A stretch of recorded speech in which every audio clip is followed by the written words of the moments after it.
കാറിന്റെ ഓട്ടത്തിൽ അസ്വാഭാവികത തോന്നിയപ്പോൾ മഹേഷ് കാർ വഴിയരികിൽ നിർത്തി. എന്തുപറ്റി? കൂടെയിരുന്ന കൃഷ്ണ ചോദിച്ചു. നോക്കട്ടെ. ഇറങ്ങി നോക്കിയപ്പോൾ മുൻപിലെ ടയർ പഞ്ചറായിരിക്കുന്നു. ടയറ് പഞ്ചറായതാ. ഇനിയും കുറേ ദൂരമുണ്ട്. ഇതുമായി പോകാൻ പറ്റില്ല. സ്റ്റെപ്പിനി ഇടാം, ഞാനും സഹായിക്കാം. കൃഷ്ണയും പുറത്തിറങ്ങി. അതും പ്രശ്നമാണ്. സ്റ്റെപ്പിനി ടയറാണ് പിറകിൽ. ഇന്നാളാണിത് മാറ്റിയിട്ടത്. മറ്റേ ടയർ പഞ്ചറായി കമ്പി തെളിഞ്ഞിരിക്കുകയാണ്. മാറ്റി വാങ്ങാൻ വിട്ടുപോയി. കൊള്ളാം, ബെസ്റ്റ്. ഇനിയിപ്പോൾ എന്തു ചെയ്യും? ഈ വഴി വരണ്ടായിരുന്നു. ആൾസഞ്ചാരം തീരെ കുറവാണെന്ന് തോന്നുന്നു. ഇരുട്ടാകാനും തുടങ്ങി. ശരിയാ. ബ്ലോക്കിൽ പെടാതെ വേഗം എത്താന്ന് കരുതിയതാ. ആരെങ്കിലും ഈ വഴി വന്നിരുന്നെങ്കിൽ ടയർ കട വല്ലവും ഉണ്ടോയെന്നെങ്കിലും അറിയായിരുന്നു. ഒരു ബൈക്ക് വരുന്നത് കണ്ട് മഹേഷ് കൈ കാണിച്ചെങ്കിലും അത് നിർത്താതെ പോയി. 1-2 കാറുകാർ പോയെങ്കിലും അവരും നിർത്തിയില്ല. കൃഷ്ണയ്ക്ക് ആദി കയറി. എന്തു ചെയ്യും മഹേഷേട്ടാ? നമ്മൾ ഉടനെ എത്തുമെന്ന് പറഞ്ഞ കാരണം മേരി ചേച്ചിയും പോയി. പിള്ളേർ പേടിക്കുമല്ലോ. അവർ TV കണ്ടുകൊണ്ടിരുന്നോളും.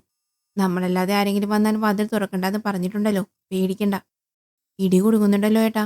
മഴയെങ്ങാനും പെയ്ത് കറണ്ട് പോയാലോ? മഹേഷേട്ടൻ്റെ കൂടെ ഇരുന്ന് ഹൊററും ത്രില്ലറും കണ്ട് ഇളയവനിപ്പോൾ ഇരുട്ട് പേടിയാ. നീ ഇങ്ങനെ എന്നെ കൂടി ടെൻഷനാക്കല്ലേ.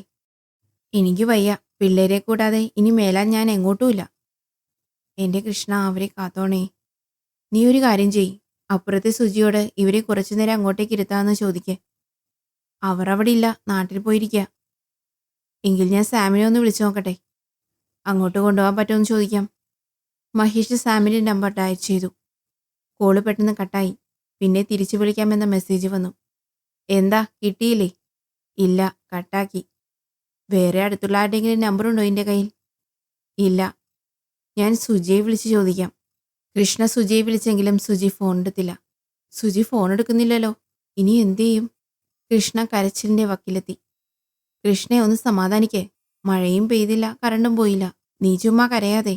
പിന്നെ എൻ്റെ പിള്ളേരല്ലേ അത്. ഞാൻ പിന്നെ എന്താ വേണ്ടത്? പിള്ളേർ എൻ്റെയും കൂടിയാ. എനിക്കില്ലേ വിഷമം. ഇങ്ങനെ കരയാൻ ഇവിടെ ഒന്നും സംഭവിച്ചിട്ടില്ല എന്നാ പറഞ്ഞത്.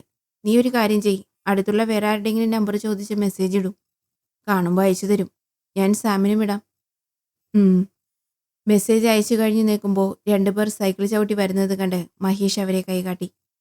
അവർ സൈക്കിൾ നിർത്തി ഇരുവരെയും നോക്കി. ചേട്ടാ, ടയർ കട വല്ലതും അടുത്തുണ്ടോ? ടയർ പഞ്ചറായി. മഹേഷ് സൈക്കിൾ യാത്രികരോട് ചോദിച്ചു.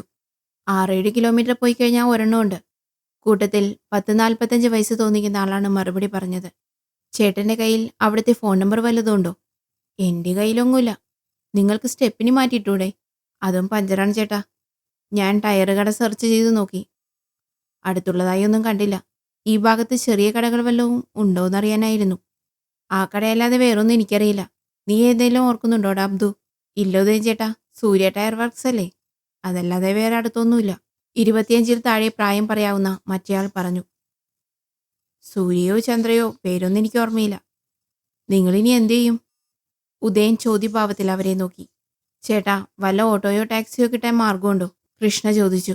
വല്ലതും ഇതിലെ വന്നാൽ കൈ കാണിച്ചു നോക്ക്. അതിരിക്കട്ടെ, നിങ്ങളെന്താ ഈ അസമയത്ത് ഇവിടെ? അസമയം എന്ന് പറയാൻ 7 മണി ആയതല്ലേ ഉള്ളൂ. ഞങ്ങൾ ടൗണിലെ തിരക്കൊഴിവാക്കി പോകാമെന്ന് കരുതി ഇതിലേ വന്നതാ. ഇങ്ങനെ സംഭവിക്കുമെന്ന് ഓർത്തില്ല. മഴയും വരുന്നുണ്ട്. ഇനി എന്തു ചെയ്യുമെന്ന് ആലോചിച്ച് നിന്നതാ.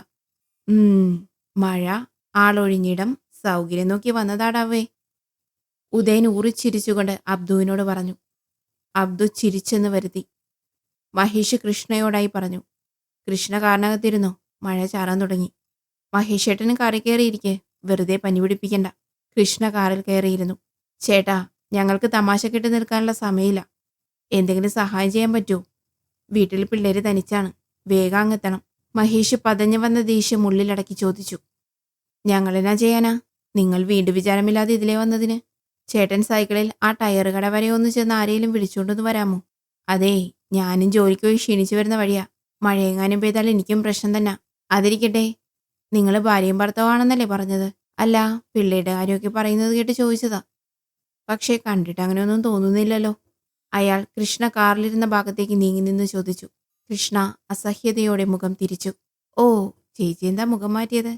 ഞാൻ 2 അടിച്ചിട്ടുണ്ട്. മണം പിടിച്ചില്ലായിരിക്കും. ഈ ചേട്ടൻ എന്താ കുടിക്കത്തില്ലേ? അയാൾ മുഖം കാറിനകത്തേക്കിട്ട് ചോദിച്ചു. മഹേഷ് അയാളെ പിടിച്ചു മാറ്റിയിട്ട് പറഞ്ഞു. ചേട്ടാ, നിങ്ങൾ വിട്ടോ. ഞങ്ങളെന്താന്ന് വെച്ചാൽ ചെയ്തോളാം. ടയർ കടയുടെ കാര്യം പറഞ്ഞു തന്നതിന് വളരെ നന്ദി. നന്ദിയൊക്കെ പോക്കറ്റിൽ വെച്ചോ. നിങ്ങൾ കാര്യം പറഞ്ഞില്ല ഇപ്പോഴും. അതറിഞ്ഞിട്ട് ഞങ്ങൾ പോകുന്നതിനെ പറ്റി ആലോചിക്കാം. ഞങ്ങൾ എന്ത് പറഞ്ഞില്ലെന്നാ മനസ്സിലായില്ല? മഹേഷ് അമ്പരപ്പോടെ ചോദിച്ചു. നിങ്ങൾ ഭാര്യയും ഭർത്താവുമാണെന്ന് പറഞ്ഞതിന് എന്താ തെളിവ്? അതിന് ഞങ്ങൾ വിവാഹ സർട്ടിഫിക്കറ്റ് കൊണ്ട് നടക്കണോ? ചേട്ടൻ അങ്ങനാണോ? അല്ല, അങ്ങനല്ല. എന്നാൽ എൻ്റെ പെണ്ണുമ്പിള്ളയുടെ നെറ്റിയിൽ സിന്ദൂരക്കുറി കാണും, കഴുത്തിൽ താലിയും. ഇവിടെ അതൊന്നുമില്ല. സംശയമുണ്ട്. നിങ്ങൾ പറയുന്നതിലൊക്കെ ഒരു വശപ്പിശകുണ്ട്. എൻ്റെ പൊന്നു ചേട്ടാ, സിന്ദൂരക്കുറി ഇട്ടില്ല, അല്ലെങ്കിൽ താലി കണ്ടില്ല എന്ന് വെച്ച് ഞങ്ങൾ ഭാര്യാഭർത്താക്കന്മാർ അല്ലാതാവില്ല. ചേട്ടനൊന്നുമില്ലേലും ഞങ്ങളെക്കാൾ പ്രായമുള്ള ആളല്ലേ, ഇങ്ങനെ വിവരക്കേട് പിടിച്ചു കൂവാതെ. എന്തൊക്കെയായാലും ഞങ്ങളുടെ നാട്ടിൽ ഈ പരിപാടിയൊന്നും നടക്കത്തില്ല.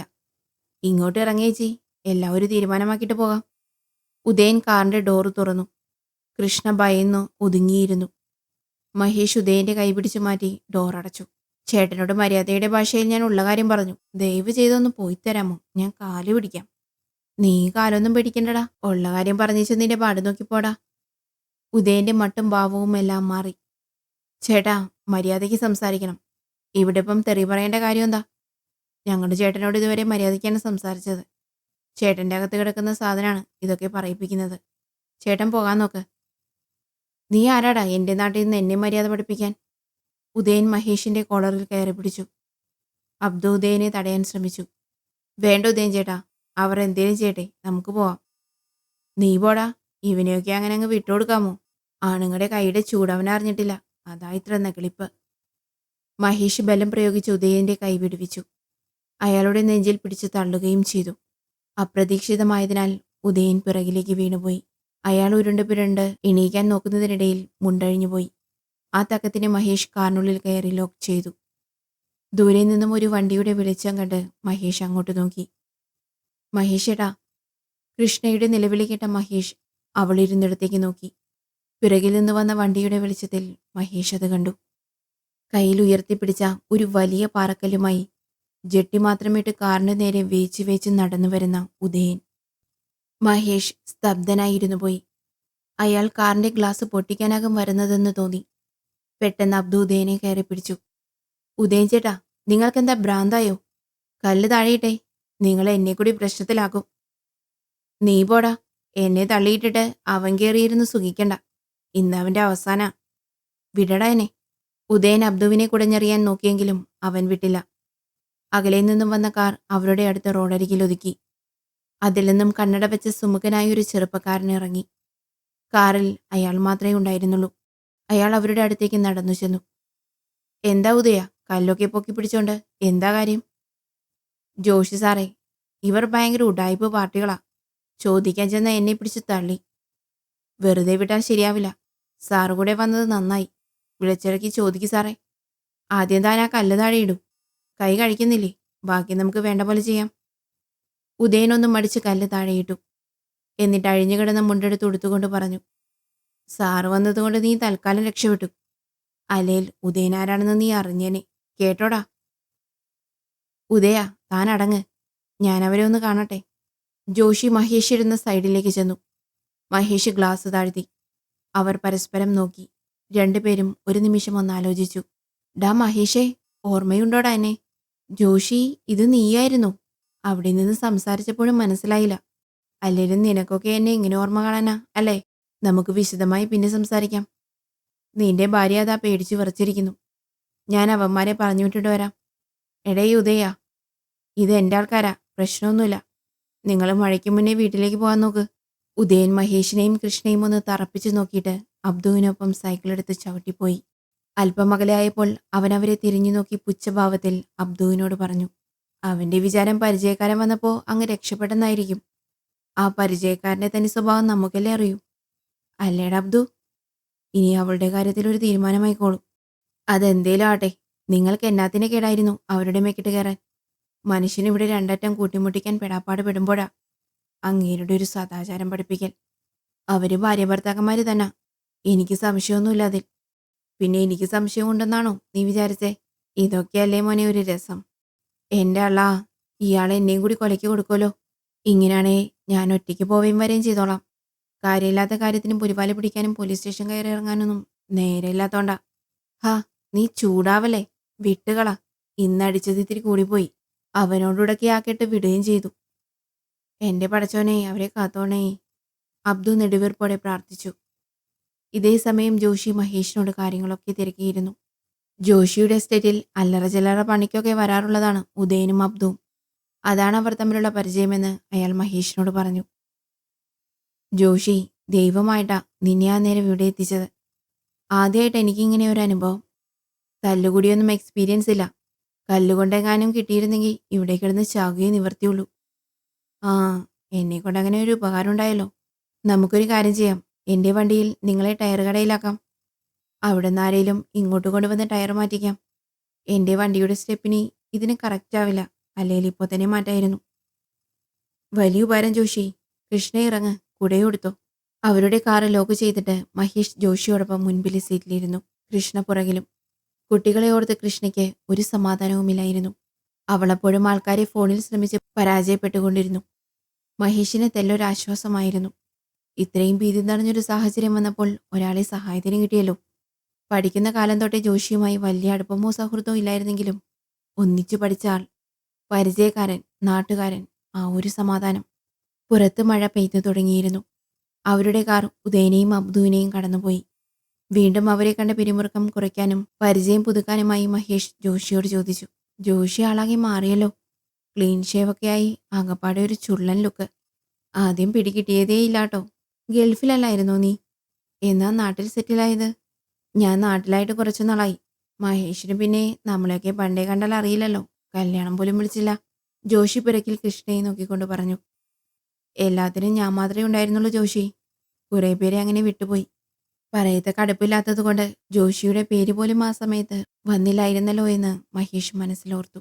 അഥവാ മറ്റു കൂട്ടുകാർ ആരെങ്കിലും ഓർമ്മിപ്പിച്ചാൽ കൂടി താൻ വിളിക്കാൻ ഒട്ടും സാധ്യതയില്ലായിരുന്നു താനും. പക്ഷേ ഞാൻ എൻ്റെ കല്യാണം വിളിച്ചിരുന്നു. മഹേഷ് വരാമെന്ന് ഉറപ്പിച്ച് പറയുകയും ചെയ്തതാ. മഹേഷും വേറെ രണ്ടുപേരും ഒഴികെ ഞാൻ വിളിച്ച സഹപാഠികളെല്ലാം വന്നിരുന്നു. താൻ ഈ കാര്യമേ മറന്നിരിക്കുകയായിരുന്നല്ലോ എന്ന് മഹേഷ് ഓർത്തു. തൻ്റെ കല്യാണ സമയത്ത് അത് ഓർത്തിരുന്നെങ്കിൽ ഒരുപക്ഷേ താൻ ഇവനെയും വിളിക്കുമായിരുന്നിരിക്കും. ഇനി അതൊന്നും പറഞ്ഞിട്ട് കാര്യമില്ല. വരാഞ്ഞത് മനഃപൂർവ്വമല്ല ജോഷി. ഓഫീസിൽ ഓരോരോ തിരക്കായിരുന്നു. ഞായറാഴ്ചയും നിങ്ങൾക്ക് ഓഫീസിൽ പണിയാണല്ലേ? നീ നാട്ടിൽ തന്നെയല്ലേ ജോലി ചെയ്തിരുന്നത്? എൻ്റെ പൊന്നു ജോഷി, ക്ഷമിക്കേ. ഞാൻ ഓർക്കുന്നില്ല എന്താ കാരണമെന്ന്. വർഷം കുറേയായില്ലേ. നീ ഇങ്ങനെ അത് പറഞ്ഞ് വിഷമിപ്പിക്കാതെ. വിഷമം അത് ചിലർക്ക് മാത്രം ഉണ്ടാകുന്നൊരു വികാരമല്ലേ. മറ്റു ചിലർക്ക് അത് നിഷിദ്ധമല്ലേ. അത് പറഞ്ഞതും പെട്ടെന്ന് ജോഷി കാർ ബ്രേക്ക് ചെയ്തു. മഹേഷും കൃഷ്ണയും മുൻപിലേക്ക് കാഞ്ഞുപോയി. കൃഷ്ണ സീറ്റിൽ ചെന്നിരിക്കുകയും ചെയ്തു. എന്താ ഉണ്ടായത്? എന്തുപറ്റി? മഹേഷ് അങ്കലാപ്പോടെ ജോഷിയുടെ മുഖത്തേക്ക് നോക്കി. ജോഷിയുടെ മുഖത്ത് നിർവചിക്കാനാകാത്ത ഒരു വന്യഭാവം തെളിഞ്ഞു നിന്നത് കണ്ട് അവൻ ഞെട്ടി. എന്താ ജോഷി, മനസ്സിലായില്ല? മഹേഷ് അമ്പരപ്പോടെ പറഞ്ഞു. പെട്ടെന്ന് തന്നെ സംയമനം വീണ്ടെടുത്ത ജോഷി മുഖത്തൊരു ചിരി വരുത്തിക്കൊണ്ട് പറഞ്ഞു. ഏയ്, ഞാൻ പെട്ടെന്ന് ചില കാര്യങ്ങൾ ഓർത്തുപോയി. നമുക്ക് പോകാം. ജോഷി വണ്ടി മുന്നോട്ടെടുത്തു. മഴ ശക്തിയായി പെയ്തു തുടങ്ങിയിരുന്നു. പെട്ടെന്നാണ് നല്ലൊരു കൊള്ളിയാൻ മിന്നിയത്. സാമാന്യം നല്ല ശബ്ദത്തിൽ ഇടിമുഴങ്ങുകയും ചെയ്തു. കൃഷ്ണ നെഞ്ചിൽ കൈവച്ച് സകല ദൈവങ്ങളെയും വിളിച്ചു. കുട്ടികളുടെ കാര്യോർത്ത് അവൾക്കൊരേങ്കൽ തൊണ്ടയിൽ കുരുങ്ങി. മഴയുടെ ശക്തി കാരണം ജോഷി വളരെ പതുക്കെയാണ് ഡ്രൈവ് ചെയ്തിരുന്നത്. മഹേഷേ, നീ നമ്മുടെ വേലായുധൻ സാറിനെയും അന്നമ്മ സാറിനെയും ഒക്കെ ഓർക്കുന്നുണ്ടോ? നീ അവരുടെ പ്രിയപ്പെട്ട നല്ല കുട്ടിയായിരുന്നല്ലോ. പിന്നെ ഓർക്കാതെ എവിടെ പോകാനാ? നന്നായി പഠിപ്പിക്കുമായിരുന്നു രണ്ടുപേരും. എന്നെ ഭയങ്കര കാര്യമായിരുന്നു. അതെ, നിന്നെ ഭയങ്കര കാര്യമായിരുന്നു രണ്ടിനും. നീ കാരണം ഞങ്ങൾ പാവങ്ങളാണല്ലോ അനുഭവിച്ചു കൊണ്ടിരുന്നത്. എത്ര അടിയും പിച്ചും കൊണ്ടിരിക്കുന്നു. ആ, നിങ്ങൾ ഹോംവർക്ക് ചെയ്യാത്തതിനും മാർക്ക് കുറഞ്ഞു പോകുന്നതിനൊക്കെ അവർ തല്ലിക്കാണും. നീ എത്ര നിസ്സാരമായി പറഞ്ഞു മഹേഷേ. നിനക്കതൊന്നും അറിയേണ്ട അവസരങ്ങൾ വന്നില്ലല്ലോ അല്ലേ? നിന്റെ അമ്മാവൻ അവിടുത്തെ PTA പ്രസിഡന്റ്. അതിൻ്റെ ഒരു പ്രത്യേക പരിഗണന നിനക്കുണ്ടായിരുന്നു. വീണ്ടും ജോഷിയുടെ ശബ്ദം കനത്തിരുന്നു. മഹേഷ് അത് ശ്രദ്ധിച്ചില്ല. ജോഷി പറഞ്ഞത് ശരിയായിരുന്നുവെങ്കിലും അതങ്ങോട്ട് സമ്മതിച്ചു കൊടുക്കാൻ തോന്നിയില്ല. ഓ, അങ്ങനെ ഒന്നുമില്ല. ഞാൻ ക്ലാസ് ഫസ്റ്റ് ആയിരുന്നത് കൊണ്ട് ഒരു പരിഗണന കാണും, അത്രയേ ഉള്ളൂ. അതൊന്നുമല്ല. നീ കണ്ണടച്ചിരുട്ടാക്കണ്ട. എന്തു പറഞ്ഞാലും മഹേഷിനെ കണ്ടുപിടിക്ക്. മഹേഷ് അങ്ങനെ ചെയ്യുന്നത്, ഇങ്ങനെ ചെയ്യുന്നത്. നീയൊക്കെ എന്തിനാ ഇങ്ങോട്ട് കെട്ടിയെടുക്കുന്നത്? നിനക്ക് പകരം വല്ല വാഴ വെച്ചിരുന്നെങ്കിൽ വീട്ടുകാർക്കൊരു പ്രയോജനമുണ്ടായേനെ. എന്തെല്ലാം കേട്ടു. നീ കാരണം, എല്ലാം നീ കാരണം. ഒരു കൈ സ്റ്റിയറിങ്ങിൽ നിന്നെടുത്ത് മഹേഷിന് നേരെ വിരൽ ചൂണ്ടിയായിരുന്നു ജോഷി അത് ചോദിച്ചത്. മഹേഷ് അവൻ്റെ മുഖത്തേക്ക് നോക്കി. വലിഞ്ഞു മുറുകി അവൻ്റെ മുഖം കണ്ടപ്പോൾ അവൻ തമാശയായിട്ടല്ല ഈ പറഞ്ഞതൊന്നും എന്ന് മനസ്സിലായി. ജോഷി, അതൊക്കെ അധ്യാപകർ കുട്ടികളെ നന്നാക്കാൻ വേണ്ടി പറഞ്ഞുകൊണ്ടിരുന്നതാ. നീ എന്താ ഒരുമാതിരിയൊക്കെ? മിണ്ടരുത്. ജോഷി ചൂണ്ടുവിരൽ സ്വന്തം ചുണ്ടിൽ വെച്ച് പറഞ്ഞു. ഞാൻ പറഞ്ഞു തീർന്നില്ല. ഓർമ്മയുണ്ട് ഒരിക്കൽ നിന്റെ ഇൻസ്ട്രുമെന്റ് ബോക്സ് കണ്ടില്ലെന്നും പറഞ്ഞ് എന്നെ കള്ളനാക്കിയത്? എന്താ ജോഷി ഇങ്ങനെയൊക്കെ പറയുന്നേ? ഞാനൊരിക്കലും അങ്ങനെ ചെയ്തിട്ടില്ല. സാറിന്റെ കയ്യിൽ നിന്ന് അടികിട്ടാതിരിക്കാൻ നിന്റെ കണക്ക് നോട്ട് ബുക്ക് കോപ്പിയടിക്കാൻ ഞാൻ നീ കാണാതെ ബാഗിൽ നിന്നെടുത്തു. എഴുതിക്കഴിഞ്ഞ് തിരികെ വെച്ച് കഴിഞ്ഞ് നോക്കിയപ്പോൾ നീയും കൂട്ടുകാരും വരുന്നത് കണ്ടു. ക്ലാസ് തുടങ്ങി കുറച്ച് കഴിഞ്ഞപ്പോൾ നീ എണീറ്റ് ഇൻസ്ട്രുമെന്റ് ബോക്സ് കാണുന്നില്ല എന്ന് പറഞ്ഞു. സാർ ആദ്യം പറഞ്ഞു നീ വീട്ടിൽ നിന്നെടുക്കാൻ മറന്നതാവുമെന്ന്. പക്ഷേ നീ കൊണ്ടുവന്ന് എന്ന് ആണയിട്ട് പറഞ്ഞു. ആരോ എടുത്ത് കാണുമെന്നും പറഞ്ഞു. സാർ ആദ്യം പറഞ്ഞു ആരും എടുത്ത് കാണുകയൊന്നുമില്ല, ഇവിടെ ആരാ അങ്ങനെയൊരു കള്ളനെന്നൊക്കെ. അപ്പോൾ നീ എൻ്റെ നേരെ ഒരു നോട്ടം. ജോഷി കിതച്ചു. നീയൊരു ധർമ്മപുത്രനാണല്ലോ, കള്ളമേ പറയില്ലല്ലോ. സാറിനെ പിടിച്ച് ചോദ്യം ചെയ്തു. ബാഗ് തപ്പി അടിയും കിട്ടി. അപമാനത്താൽ ഞാൻ കരഞ്ഞു. എന്നിട്ടോ പ്യൂൺ അവസാനം ആ ബോക്സ് വഴിയിൽ നിന്നും എടുത്തുകൊണ്ട് വരികയും ചെയ്തു. താൻ ക്ലാസ്സിലേക്ക് നടക്കുന്നതിനിടയിൽ ഏതോ ബുക്ക് എടുത്തോ എന്ന് സംശയം തോന്നി പരിശോധിച്ചപ്പോൾ അറിയാതെ ബോക്സ് വഴിയിൽ പോയി. മഹേഷ് ഓർത്തു. തിരികെ കിട്ടുന്നതുവരെ അതറിഞ്ഞിരുന്നില്ല. ജോഷി ബാഗിൽ തൊടുന്നത് കണ്ടപ്പോൾ താൻ അവനെയാണ് സംശയിച്ചത്. അത്രയും സംഭവം നടന്നിട്ട് നീയോ സാറോ എന്നെ ഒന്ന് ആശ്വസിപ്പിക്കാനോ മാപ്പ് പറയുകയോ ചെയ്തു? എവിടെ? അതും ശരിയാണ്, മഹേഷ് ആലോചിച്ചു. താൻ പറഞ്ഞില്ലല്ലോ ജോഷി എടുത്തുവെന്ന്, പിന്നെന്തിനു താൻ മാപ്പ് പറയണം എന്ന രീതിയിലാണ് അന്ന് ചിന്തിച്ചത്. സാറിനെ ഈഗോ അനുവദിച്ചിട്ടുണ്ടാവില്ല കുട്ടികളുടെ മുമ്പിൽ മാപ്പ് പറയാൻ. സാറിന് എന്നെക്കുറിച്ച് മുൻവിധി ഉണ്ടായിരുന്നു, ജോഷി തുടർന്നു. ഞാൻ ആ സ്കൂളിൽ ഓണപ്പരീക്ഷ കഴിഞ്ഞാണ് ചേർന്നത്. അത് നീ ഓർക്കുന്നുണ്ടോ? അതെന്താണെന്നറിയായിരിക്കുമല്ലോ അല്ലേ? ഇല്ല. ഇടയ്ക്കാണോ ജോയിൻ ചെയ്തത്? ഓർക്കുന്നില്ല ഞാൻ. അവിടെ എല്ലാവർക്കും അറിയായിരുന്നു. നേരത്തെ പഠിച്ച സ്കൂളിൽ വേറൊരു പയ്യനുമായി അടിയുണ്ടാക്കി കോമ്പസ് കൊണ്ട് അവന്റെ കയ്യിൽ കുത്തിയതിന് ടീസ് തന്ന് വിട്ടതായിരുന്നു എന്നെ. അറിയാമോ, എൻ്റെ അപ്പൻ ഹെഡ് മാസ്റ്ററുടെ കൈയും കാലും പിടിച്ച് നല്ലൊരു തുക ഡൊണേഷൻ കൊടുത്തിട്ടാണ് ആ സ്കൂളിൽ അഡ്മിഷൻ വാങ്ങിച്ചത്. അപ്പൻ്റെ ഉപദേശവും അപേക്ഷയും കൊണ്ട് അടങ്ങി ഒതുങ്ങി കഴിയായിരുന്നു ഞാൻ. ജോഷി അല്പനേരം മൗനമായി. മഹേഷ് ഓർത്തു. ഈ വിവരങ്ങളൊന്നും തനിക്കറിയില്ലായിരുന്നു. പിൻബെഞ്ചുകാരുമായി സൗഹൃദമില്ലാഞ്ഞത് കാരണമാകും. എങ്കിലും ഇവൻ ഇപ്പോൾ ഇതൊക്കെ എന്തിനാണവോ പറയുന്നത്?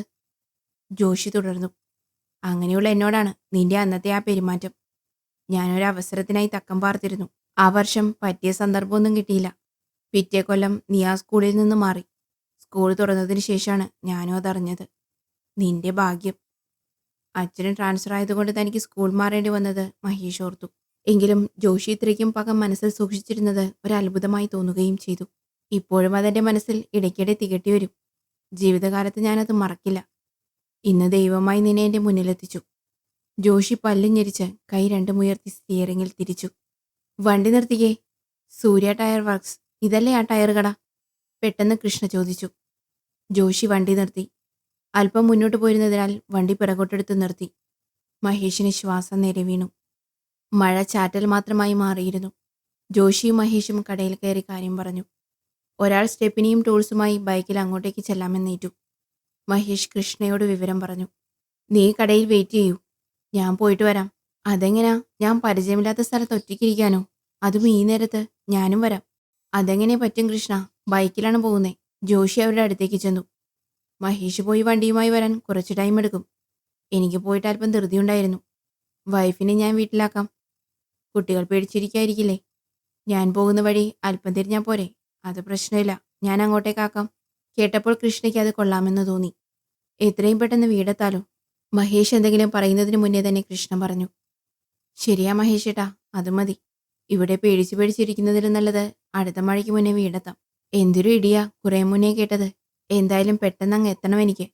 അത് കൃഷ്ണയെ പിന്നെ മഹേഷ് എന്തോ പറയാനാഞ്ഞു. സാറേ, വേഗം പോയിട്ട് വരാം, കട അടയ്ക്കാനായിരുന്നു. ടയറും ടൂൾസുമായി ഒരു പയ്യൻ റെഡിയായി വന്നു. ശരി മഹേഷ് ഏട്ടാ, ഞാൻ കാറിൽ കയറുക. കൃഷ്ണ കാറിൽ കയറിയിരുന്നു. ജോഷി മഹേഷിനെ നോക്കി ചിരിച്ചിട്ട് പറഞ്ഞു. ശരി മഹേഷേ, അപ്പോൾ കാണാം നമുക്ക്. അതൊരു കൊലച്ചിരി പോലെ അവന് തോന്നി. പക്ഷേ എന്താ ചെയ്യേണ്ടതെന്നോ പറയേണ്ടതെന്നോ ഒരു രൂപവുമില്ലാതെ തരിച്ചു നിൽക്കാനേ കഴിഞ്ഞുള്ളൂ. കാർ വിട്ടുപോയി. മഹേഷ് വേഗം പയ്യന്റെ ബൈക്കിൽ കയറിയിരുന്നു. അവൻ വണ്ടിയെടുത്തു. സാറിന് അയാളെ എങ്ങനാ പരിചയം? ഞങ്ങൾ ഒരുമിച്ച് പഠിച്ചതാ. എന്താ ചോദിച്ചേ? വൈഫ് അയാളുടെ കൂടെ പോയതുകൊണ്ട് ചോദിച്ചതാ. നിങ്ങൾ കൂട്ടുകാരെ സ്ഥിതിക്ക് പ്രശ്നമില്ല. പൊതുവെ ആളത്ര വെടിപ്പല്ല, അതാ ചോദിച്ചേ. വീണ്ടും ഒരു കൊള്ളിയാൻ മിനി. ആകാശത്തും ഒപ്പം അവൻ്റെ മനസ്സിലും. ടയർ കടയിലെ പയ്യൻ സാമാന്യം നല്ല സ്പീഡിൽ വണ്ടി ഓടിച്ച് പെട്ടെന്ന് തന്നെ കാറ് കിടന്ന സ്ഥലത്തെത്തി. പെട്ടെന്ന് മാറ്റില്ലേ, വീട്ടിൽ കുട്ടികൾ തനിച്ചേ ഉള്ളൂ. എത്രയും പെട്ടെന്ന് അങ്ങ് എത്തണം, അതാ. പരിഭ്രമം മറച്ചു പിടിച്ചുകൊണ്ട് മഹേഷ് പയ്യനോട് ചോദിച്ചു. ഇപ്പൊ കഴിയും സാറേ, പേടിക്കണ്ട. മഹേഷ് വാച്ചിൽ നോക്കി. ഫോൺ എടുത്ത് കൃഷ്ണയുടെ നമ്പർ ഡയൽ ചെയ്തു. പരിധിക്ക് പുറത്താണെന്നാണ് കേട്ടത്. ഫോൺ വെച്ചതും അത് റിങ് ചെയ്തു. നോക്കിയപ്പോൾ സാമാണ്. ഹലോ മഹേഷേ, ഞങ്ങൾ തിയേറ്ററിലാണ്, സംസാരിക്കാൻ പറ്റില്ലായിരുന്നു. അതാ മെസ്സേജ് ഇട്ടത്. നീ എന്താ വിളിച്ചേ? അത്, നിങ്ങൾ പടം കഴിഞ്ഞിറങ്ങിയോ? ഇല്ല, ഇന്റർവെൽ ആയതേ ഉള്ളൂ. പിള്ളേരുടെ നിർബന്ധത്തിന് വന്നതാ. സ്പൈഡർമാൻ. ഇനി ഡിന്നർ കൂടി കഴിഞ്ഞേ പോകൂ. നിങ്ങളെവിടെയാ? അത്രയും കേട്ടപ്പോഴേക്കും മഹേഷിന് നിരാശയായി. എങ്കിലും പറഞ്ഞു, ഞങ്ങൾ വഴിയിൽ പെട്ടുപോയി. പിള്ളേർ വീട്ടിൽ തനിച്ചാണ്.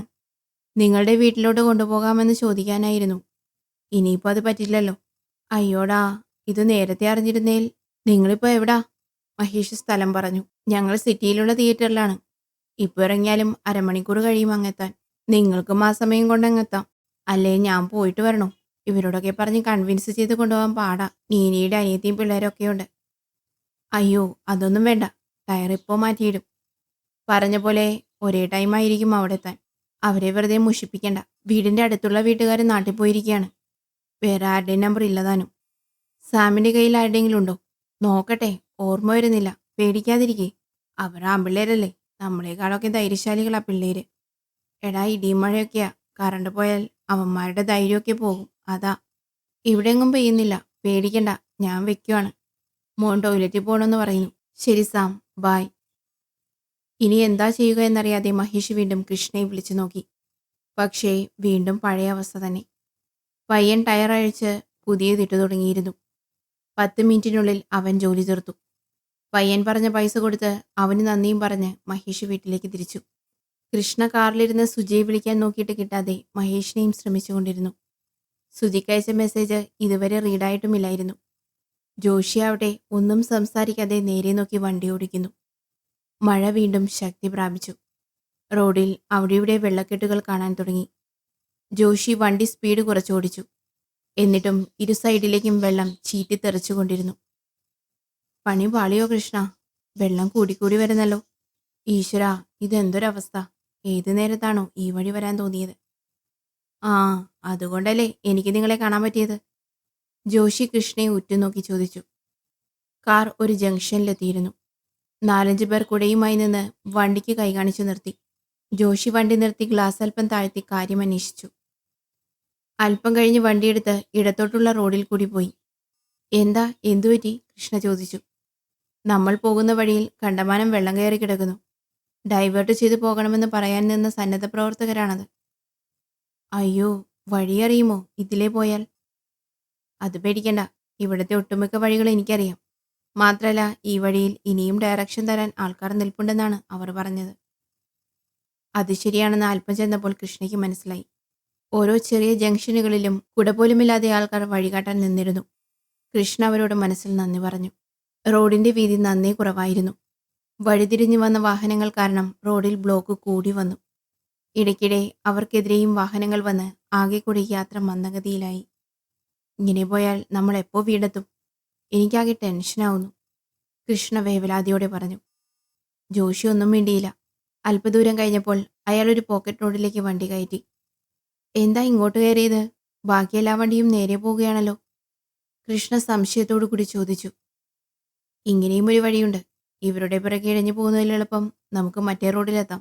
അതിലും വീതി കുറഞ്ഞതായത് കാരണമാകും ഇതിലേ പോകാൻ അവർ പറയാത്തത്. വണ്ടി മുന്നോട്ട് പോകുന്നതിനനുസരിച്ച് റോഡരികിൽ ലൈറ്റൊന്നുമില്ലെന്ന് കൃഷ്ണയ്ക്ക് മനസ്സിലായി. ഇരുവശവും റബ്ബർ മരങ്ങളോ കാടുപോലെയോ ഒക്കെ തോന്നിപ്പിച്ചു. കാറ്റിലും മഴയിലും വൃക്ഷങ്ങൾ ആടിയുലഞ്ഞു. അകാരണമായൊരു ഭയം അവളുടെ ഉള്ളുലച്ചു. മഹേഷ് കാർ ഓടിച്ച് ജോഷിയുടെ കാർ ആദ്യം വഴിതിരിച്ചുവിട്ട സ്ഥലത്തെത്തി. അപ്പോഴും ആൾക്കാർ വഴികാട്ടാനായി സ്ഥലത്തുണ്ടായിരുന്നു. വഴി തിരിഞ്ഞതോടെ മഹേഷിനും ആശങ്കയായി. ആ വഴി പരിചിതമായിരുന്നില്ല. വണ്ടി സൈഡ് ഒതുക്കി കൃഷ്ണയുടെ നമ്പർ ഡയൽ ചെയ്തു. ഭാഗ്യത്തിന് ലൈൻ കണക്റ്റായി. ഹലോ കൃഷ്ണേ, നിങ്ങളെവിടെ എത്തി? മെയിൻ റോഡിൽ നിന്ന് എന്നെ വഴിതിരിച്ചു വിട്ടു. നിങ്ങൾ നേരെ പോവുകയായിരുന്നു? അല്ല മഹേഷ് ഏട്ടാ, ഞങ്ങളെയും തിരിച്ചു വിട്ടു. ഓ ഭാഗ്യം, ഒരു വഴി തന്നെയാണല്ലോ. എവിടാണിപ്പോൾ? ഞങ്ങൾ ട്രാഫിക് കാരണം വേറൊരു സൈഡ് റോഡിൽ തിരിഞ്ഞു പോവുകയാ. എവിടെയാണെന്ന് പിടിയില്ല എനിക്ക്. കൃഷ്ണ തല തിരിച്ച് ജോഷിയെ ചോദ്യഭാവത്തിൽ നോക്കി. ജോഷി അത് ശ്രദ്ധിക്കാതെ വണ്ടി ഓടിച്ചുകൊണ്ടിരുന്നു. പെട്ടെന്ന് റേഞ്ച് പോയതിനാൽ കൃഷ്ണയ്ക്ക് കൂടുതൽ സംസാരിക്കാൻ പറ്റിയില്ല. ജോഷിയുടെ ഫോണിൽ റേഞ്ച് കാണുമോ? അത് ചോദിച്ചാലോ എന്നവൾക്ക് തോന്നിയെങ്കിലും എന്തുകൊണ്ടോ അവൾ അതിന് മുതിർന്നില്ല. മഴ ഒരുമാതിരി തോർന്നിരുന്നു. ഫോണിൽ അപ്പോഴും റേഞ്ച് കാണിക്കുന്നുണ്ടായിരുന്നില്ല. വണ്ടി നിർത്തി വെളിയിലിറങ്ങിയാൽ റേഞ്ച് കിട്ടുമായിരിക്കുമെന്ന് അവൾക്ക് തോന്നി. അല്പം മുന്നിലായി റോഡരികിൽ ഒരു ലൈറ്റ് കണ്ടു. വണ്ടി അതിനടുത്തായി എത്തിയപ്പോഴാണ് അതൊരു ക്ഷേത്രമാണെന്ന് മനസ്സിലായത്. പെട്ടെന്ന് കൃഷ്ണയ്ക്ക് ഒരു ബുദ്ധി തോന്നി. ജോഷി, വണ്ടി ഒന്ന് നിർത്താമോ പെട്ടെന്ന്?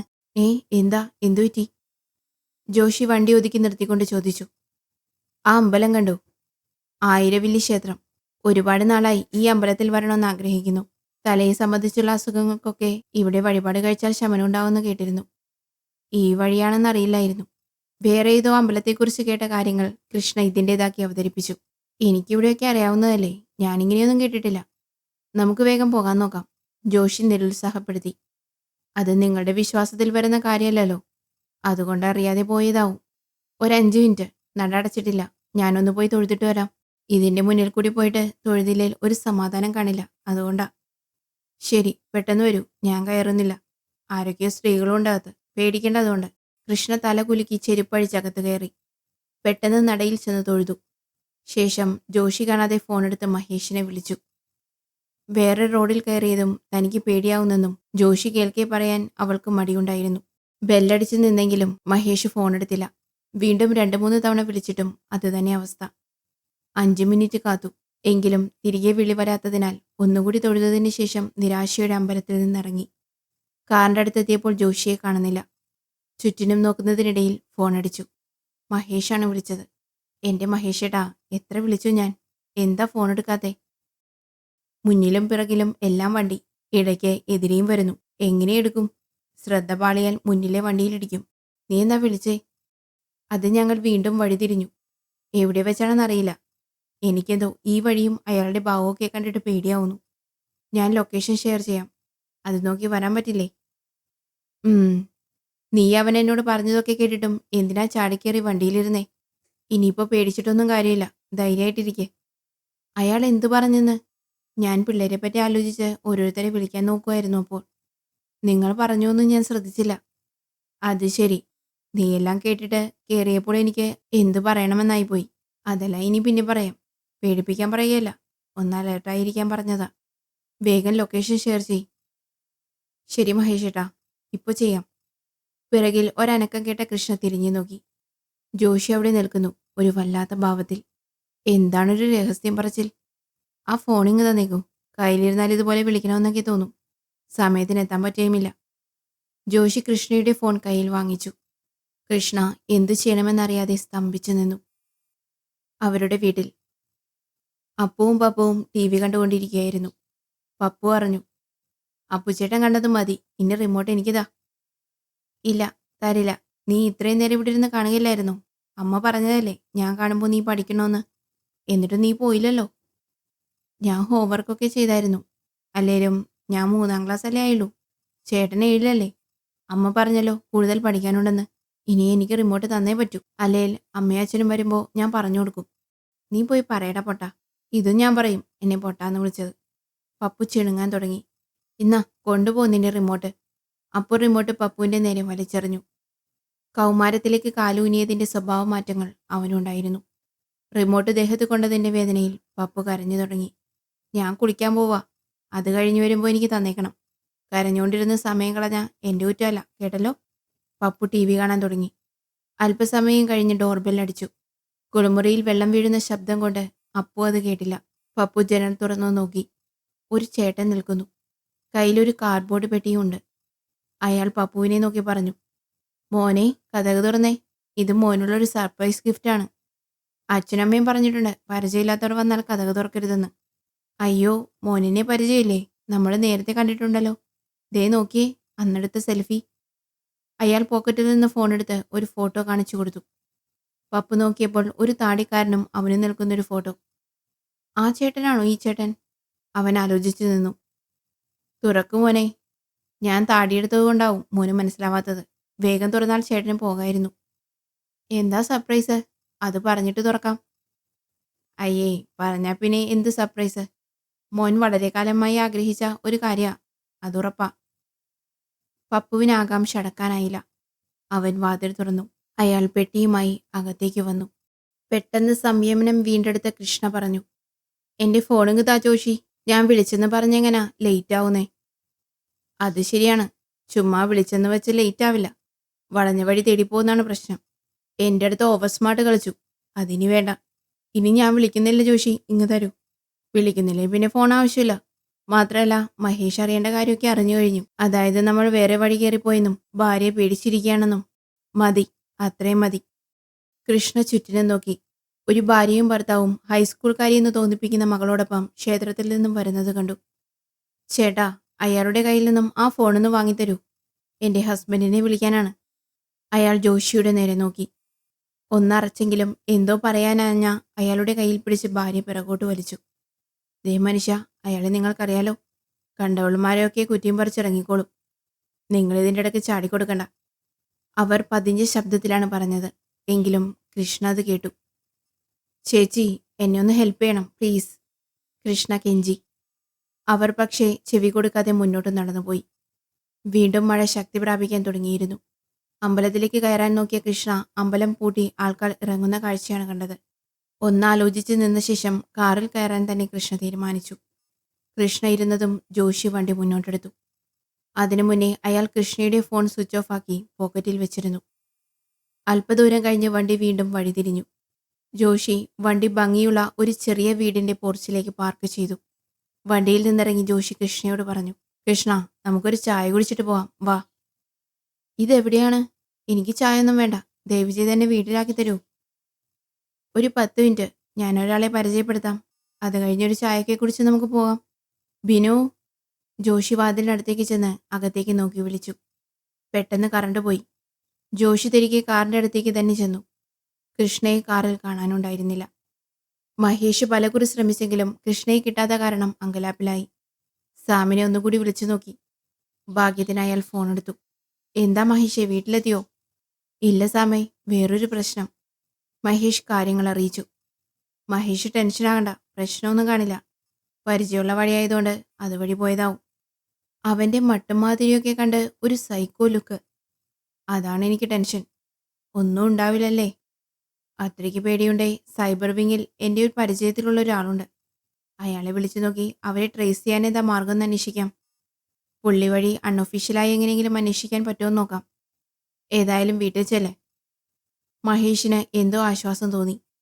സാം വിളിക്കുന്നവർ ഉടനെ തന്നെ പ്രശ്നത്തിനൊരു പരിഹാരം കാണുമെന്ന ഒരാത്മവിശ്വാസം അവനിൽ ഉടലെടുത്തു. അപ്പു കുളി കഴിഞ്ഞു വന്നു. ടി വിയിൽ ടോം ആൻഡ് ജെറി ഓടിക്കൊണ്ടിരിക്കുന്നു. പപ്പു അവിടെ ഇല്ലായിരുന്നു. പപ്പു കിടക്കുന്ന മുറിയിൽ പോയി നോക്കി. മുറിയിൽ ലൈറ്റ് ഇട്ടില്ലെങ്കിലും അടച്ചിട്ട ബാത്റൂമിൽ വെട്ടമുണ്ടെന്ന് കതകിനിടയിലൂടെ കണ്ടു. അപ്പു ഹാളിൽ വന്നിരുന്നു. ചാനൽ മാറ്റി അവൻ ഇഷ്ടമുള്ള ചാനൽ വെച്ച് കാണാൻ തുടങ്ങി. കുറച്ചു കഴിഞ്ഞപ്പോൾ മുറ്റത്ത് കാർ വന്ന ശബ്ദം കേട്ടു. എന്നിട്ടും ടി വിയിൽ നോക്കി നോക്കി പയ്യെ പയ്യെയാണ് അവൻ വാതിലിനടുത്തേക്ക് ചെന്നത്. അപ്പോഴേക്കും മഹേഷ് വാതിൽ തുറന്ന് അകത്ത് കയറിയിരുന്നു. അപ്പു, അച്ഛനമ്മയും പറഞ്ഞിരുന്നതല്ലേ വാതിൽ കുറ്റിയിടണോന്ന്. എന്താ മോനെ എന്നിട്ടെങ്ങനെ? ഞാൻ കുറ്റിയിട്ടതാണച്ചാ, അപ്പു വാദിച്ചു. പിന്നെങ്ങനെ ഞാൻ വാതിൽ തുറന്നു? പപ്പു എങ്ങാനും കുറ്റി ഉരിയിട്ടതാണോ? അല്ല, അവൻ വാതിൽ തുറക്കാൻ എണീറ്റ് പോയിട്ടില്ല. ആഹാ, അനിയനെ രക്ഷിക്കാൻ എന്താ ഉത്സാഹം. എന്തുപറ്റി? അല്ലെങ്കിൽ കീരിയും പാമ്പും പോലെയാണല്ലോ. മഹേഷിന് അത് കേട്ടപ്പോൾ ഒരു സന്തോഷം തോന്നി. അതുകൊള്ളാം, ഞാൻ അവനെ സപ്പോർട്ട് ചെയ്തായോ ഇപ്പൊ കുറ്റം? അപ്പുവിന് ദേഷ്യം വന്നു. എൻ്റെ മോനെ, സന്തോഷം കൊണ്ട് പറഞ്ഞതാടാ. അവൻ എന്തേ? അവൻ ബാത്റൂമിലുണ്ട്. അമ്മ എവിടെ അച്ഛാ? അമ്മ ഇപ്പോൾ വരും മോനെ. ഞാനൊന്ന് ഫ്രഷ് ആയിട്ട് വരട്ടെ. മഹേഷ് റൂമിൽ കയറി ലൈറ്റ് ഇട്ടു. ഈ മുറിയിൽ ലൈറ്റ് ഇടാതെ പപ്പു ബാത്റൂമിൽ കയറിയോ എന്നവൻ ആലോചിക്കുകയും ചെയ്തു. പാൻറ്റും ഷർട്ടും മാറി ഒരു കൈലിയെടുത്തെടുത്ത് ബാത്റൂമിൽ തട്ടി വിളിക്കാനാഞ്ഞു. ബാത്റൂം തുറന്നു വന്നു. പപ്പു ബാത്റൂമിൽ ഇല്ലായിരുന്നു. എടാ, അവനിതിലില്ലല്ലോ. നിന്റെ ബാത്റൂമിലാണോ? അല്ലച്ചാ, അതിൽ കുളിച്ചിട്ട് ഞാൻ ഇറങ്ങിയപ്പോൾ ഇതിൽ ലൈറ്റുണ്ടായിരുന്നു. അവനതിലില്ലേ? ഇല്ല. മഹേഷ് സ്റ്റോർ റൂമിലും വർക്ക് ഏരിയയിലുമൊക്കെ നോക്കിയെങ്കിലും പപ്പുവിനെ കണ്ടില്ല. സിറ്റ് ഔട്ടിൽ ഇറങ്ങി മുറ്റത്തൊക്കെ നോക്കാമെന്ന് കരുതി വെളിയിലിറങ്ങിയപ്പോൾ സുജിയുടെ വീട്ടിൽ ലൈറ്റ് കണ്ടു. ഇവർ നാട്ടിൽ പോയിരിക്കുകയാണെന്നല്ലേ പറഞ്ഞത്? പിന്നെ ആരാണ് അവിടെ? നേരത്തെ വന്നതാണോ? അവനവിടെ പോയതാകും. അപ്പു, അച്ഛനൊരു ഷർട്ടിങ് എടുത്തതാ.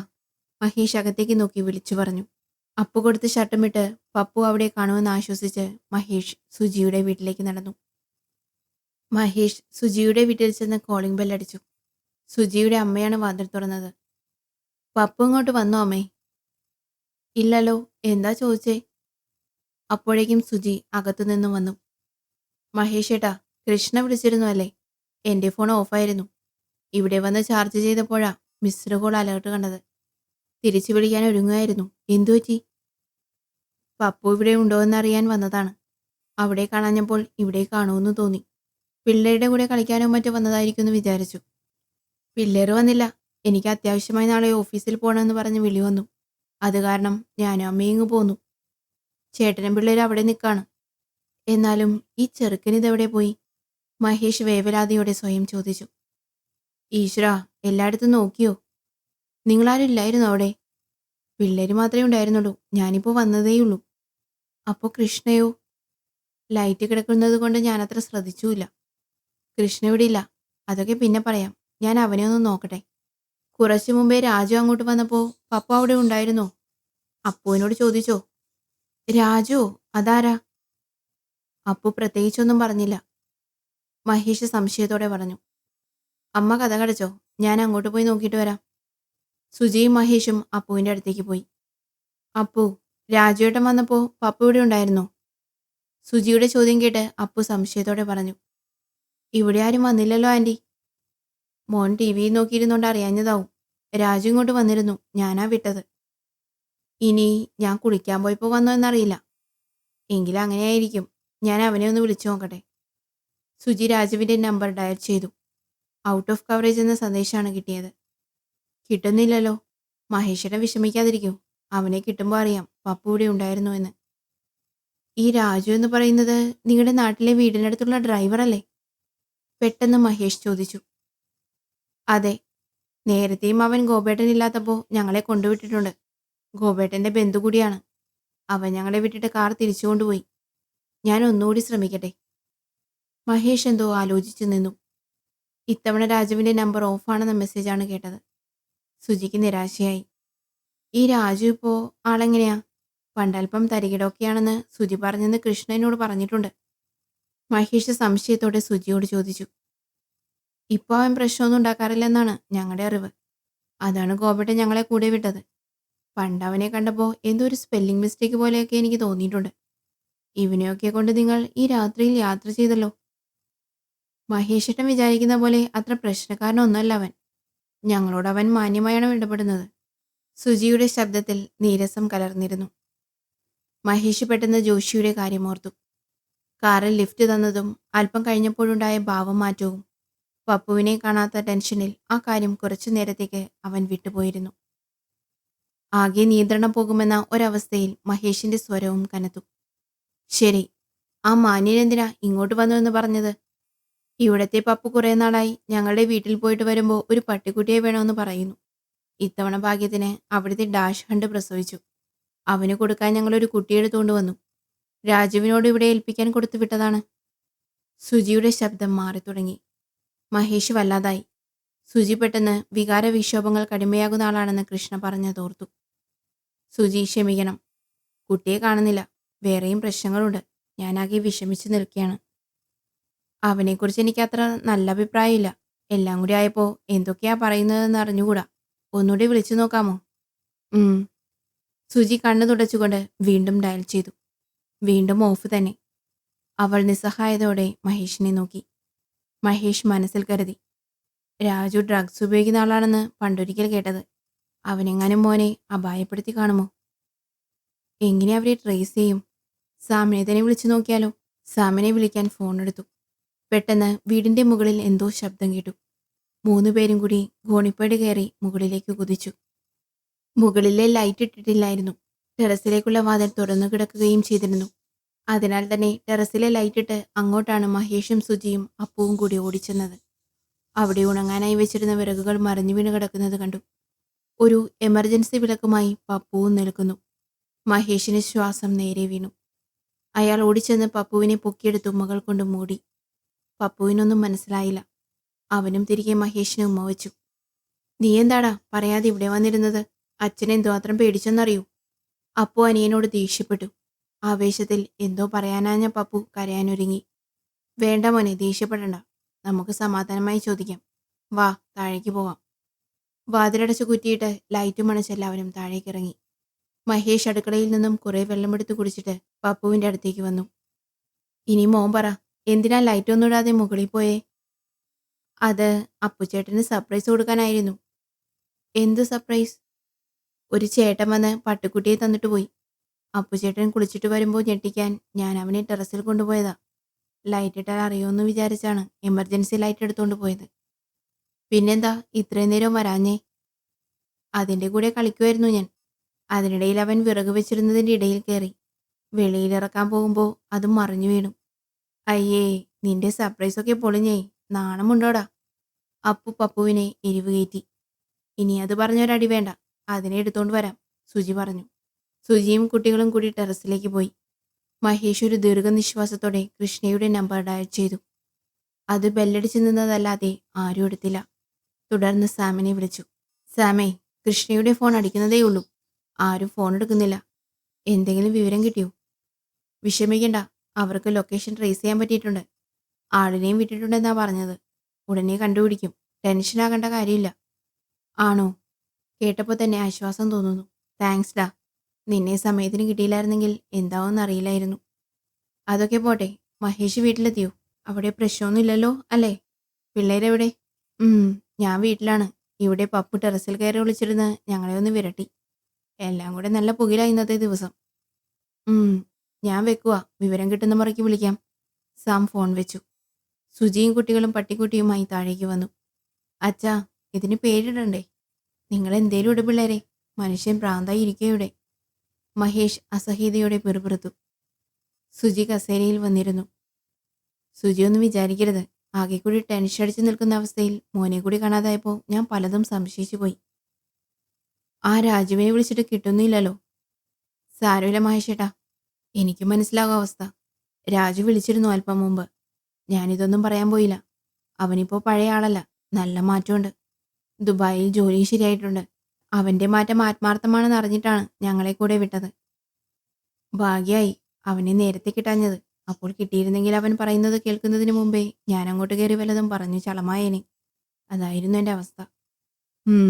ആൾക്കാർ ഒരു പേരുദോഷം കേൾപ്പിച്ചു കഴിഞ്ഞാൽ പിന്നെ എത്ര നന്നായി എന്ന് പറഞ്ഞാലും പഴയ സംഭവങ്ങളായിരിക്കും ഭൂരിഭാഗം ആൾക്കാരും അവരെ അളക്കാൻ ഉപയോഗിക്കുന്നത്. പ്രത്യേകിച്ച് എന്തെങ്കിലും അവരെ ചുറ്റിപ്പറ്റി നടന്നാൽ. സുജീത് മനസ്സിൽ വെച്ചേക്കല്ലേ പ്ലീസ്, മഹേഷ് ചമ്മലോടെ പറഞ്ഞു. ഇല്ല ഏട്ടാ, കുഴപ്പമില്ല. അവനൊന്നും അറിഞ്ഞില്ലല്ലോ. ആ, കൃഷ്ണ എവിടെയാണെന്ന് പറഞ്ഞില്ലല്ലോ. മഹേഷ് ഉണ്ടായ സംഭവങ്ങൾ ചുരുക്കി പറഞ്ഞു. സുജി നെഞ്ചത്ത് കൈവച്ച് നിന്നുപോയി. ഒന്നുകൂടി വിളിച്ചു നോക്കിക്കേ, ഫോൺ എടുക്കുമെന്ന് നോക്കാം. വീണ്ടും വിളിച്ചെങ്കിലും ആരും ഫോൺ എടുത്തില്ല. സാം പറഞ്ഞത് ലൊക്കേഷൻ മനസ്സിലാക്കിയ ആളിനെ വിട്ടിട്ടുണ്ടെന്നാ. ഉടനെ കണ്ടുപിടിക്കുമെന്ന് മനസ്സ് പറയുന്നു. പപ്പു ഓടി വന്ന് മഹേഷിന്റെ മടിയിൽ കയറിയിരുന്നു. അച്ഛാ, ഞങ്ങൾ നറുക്കിട്ട് പേര് സെലക്ട് ചെയ്തു കേട്ടോ. മാക്സ്, ബ്രൗണി, ബ്രൂണോ, ബോൾട്ട്, ഇതിലേതാ സെലക്ട് ആയെന്ന് പറഞ്ഞേ? പപ്പു കൊഞ്ചിക്കൊണ്ട് ചോദിച്ചു. ഒന്ന് പോകൂട്ടാ, സെലക്ട് ചെയ്തില്ലേ പിന്നെന്താ? പറയച്ചാ പ്ലീസ്. ശരി, ബ്രൂണോ. അച്ഛൻ തോറ്റേ, ബ്രൗണി എന്നാ സെലക്ട് ചെയ്തേ, ബ്രൗണി.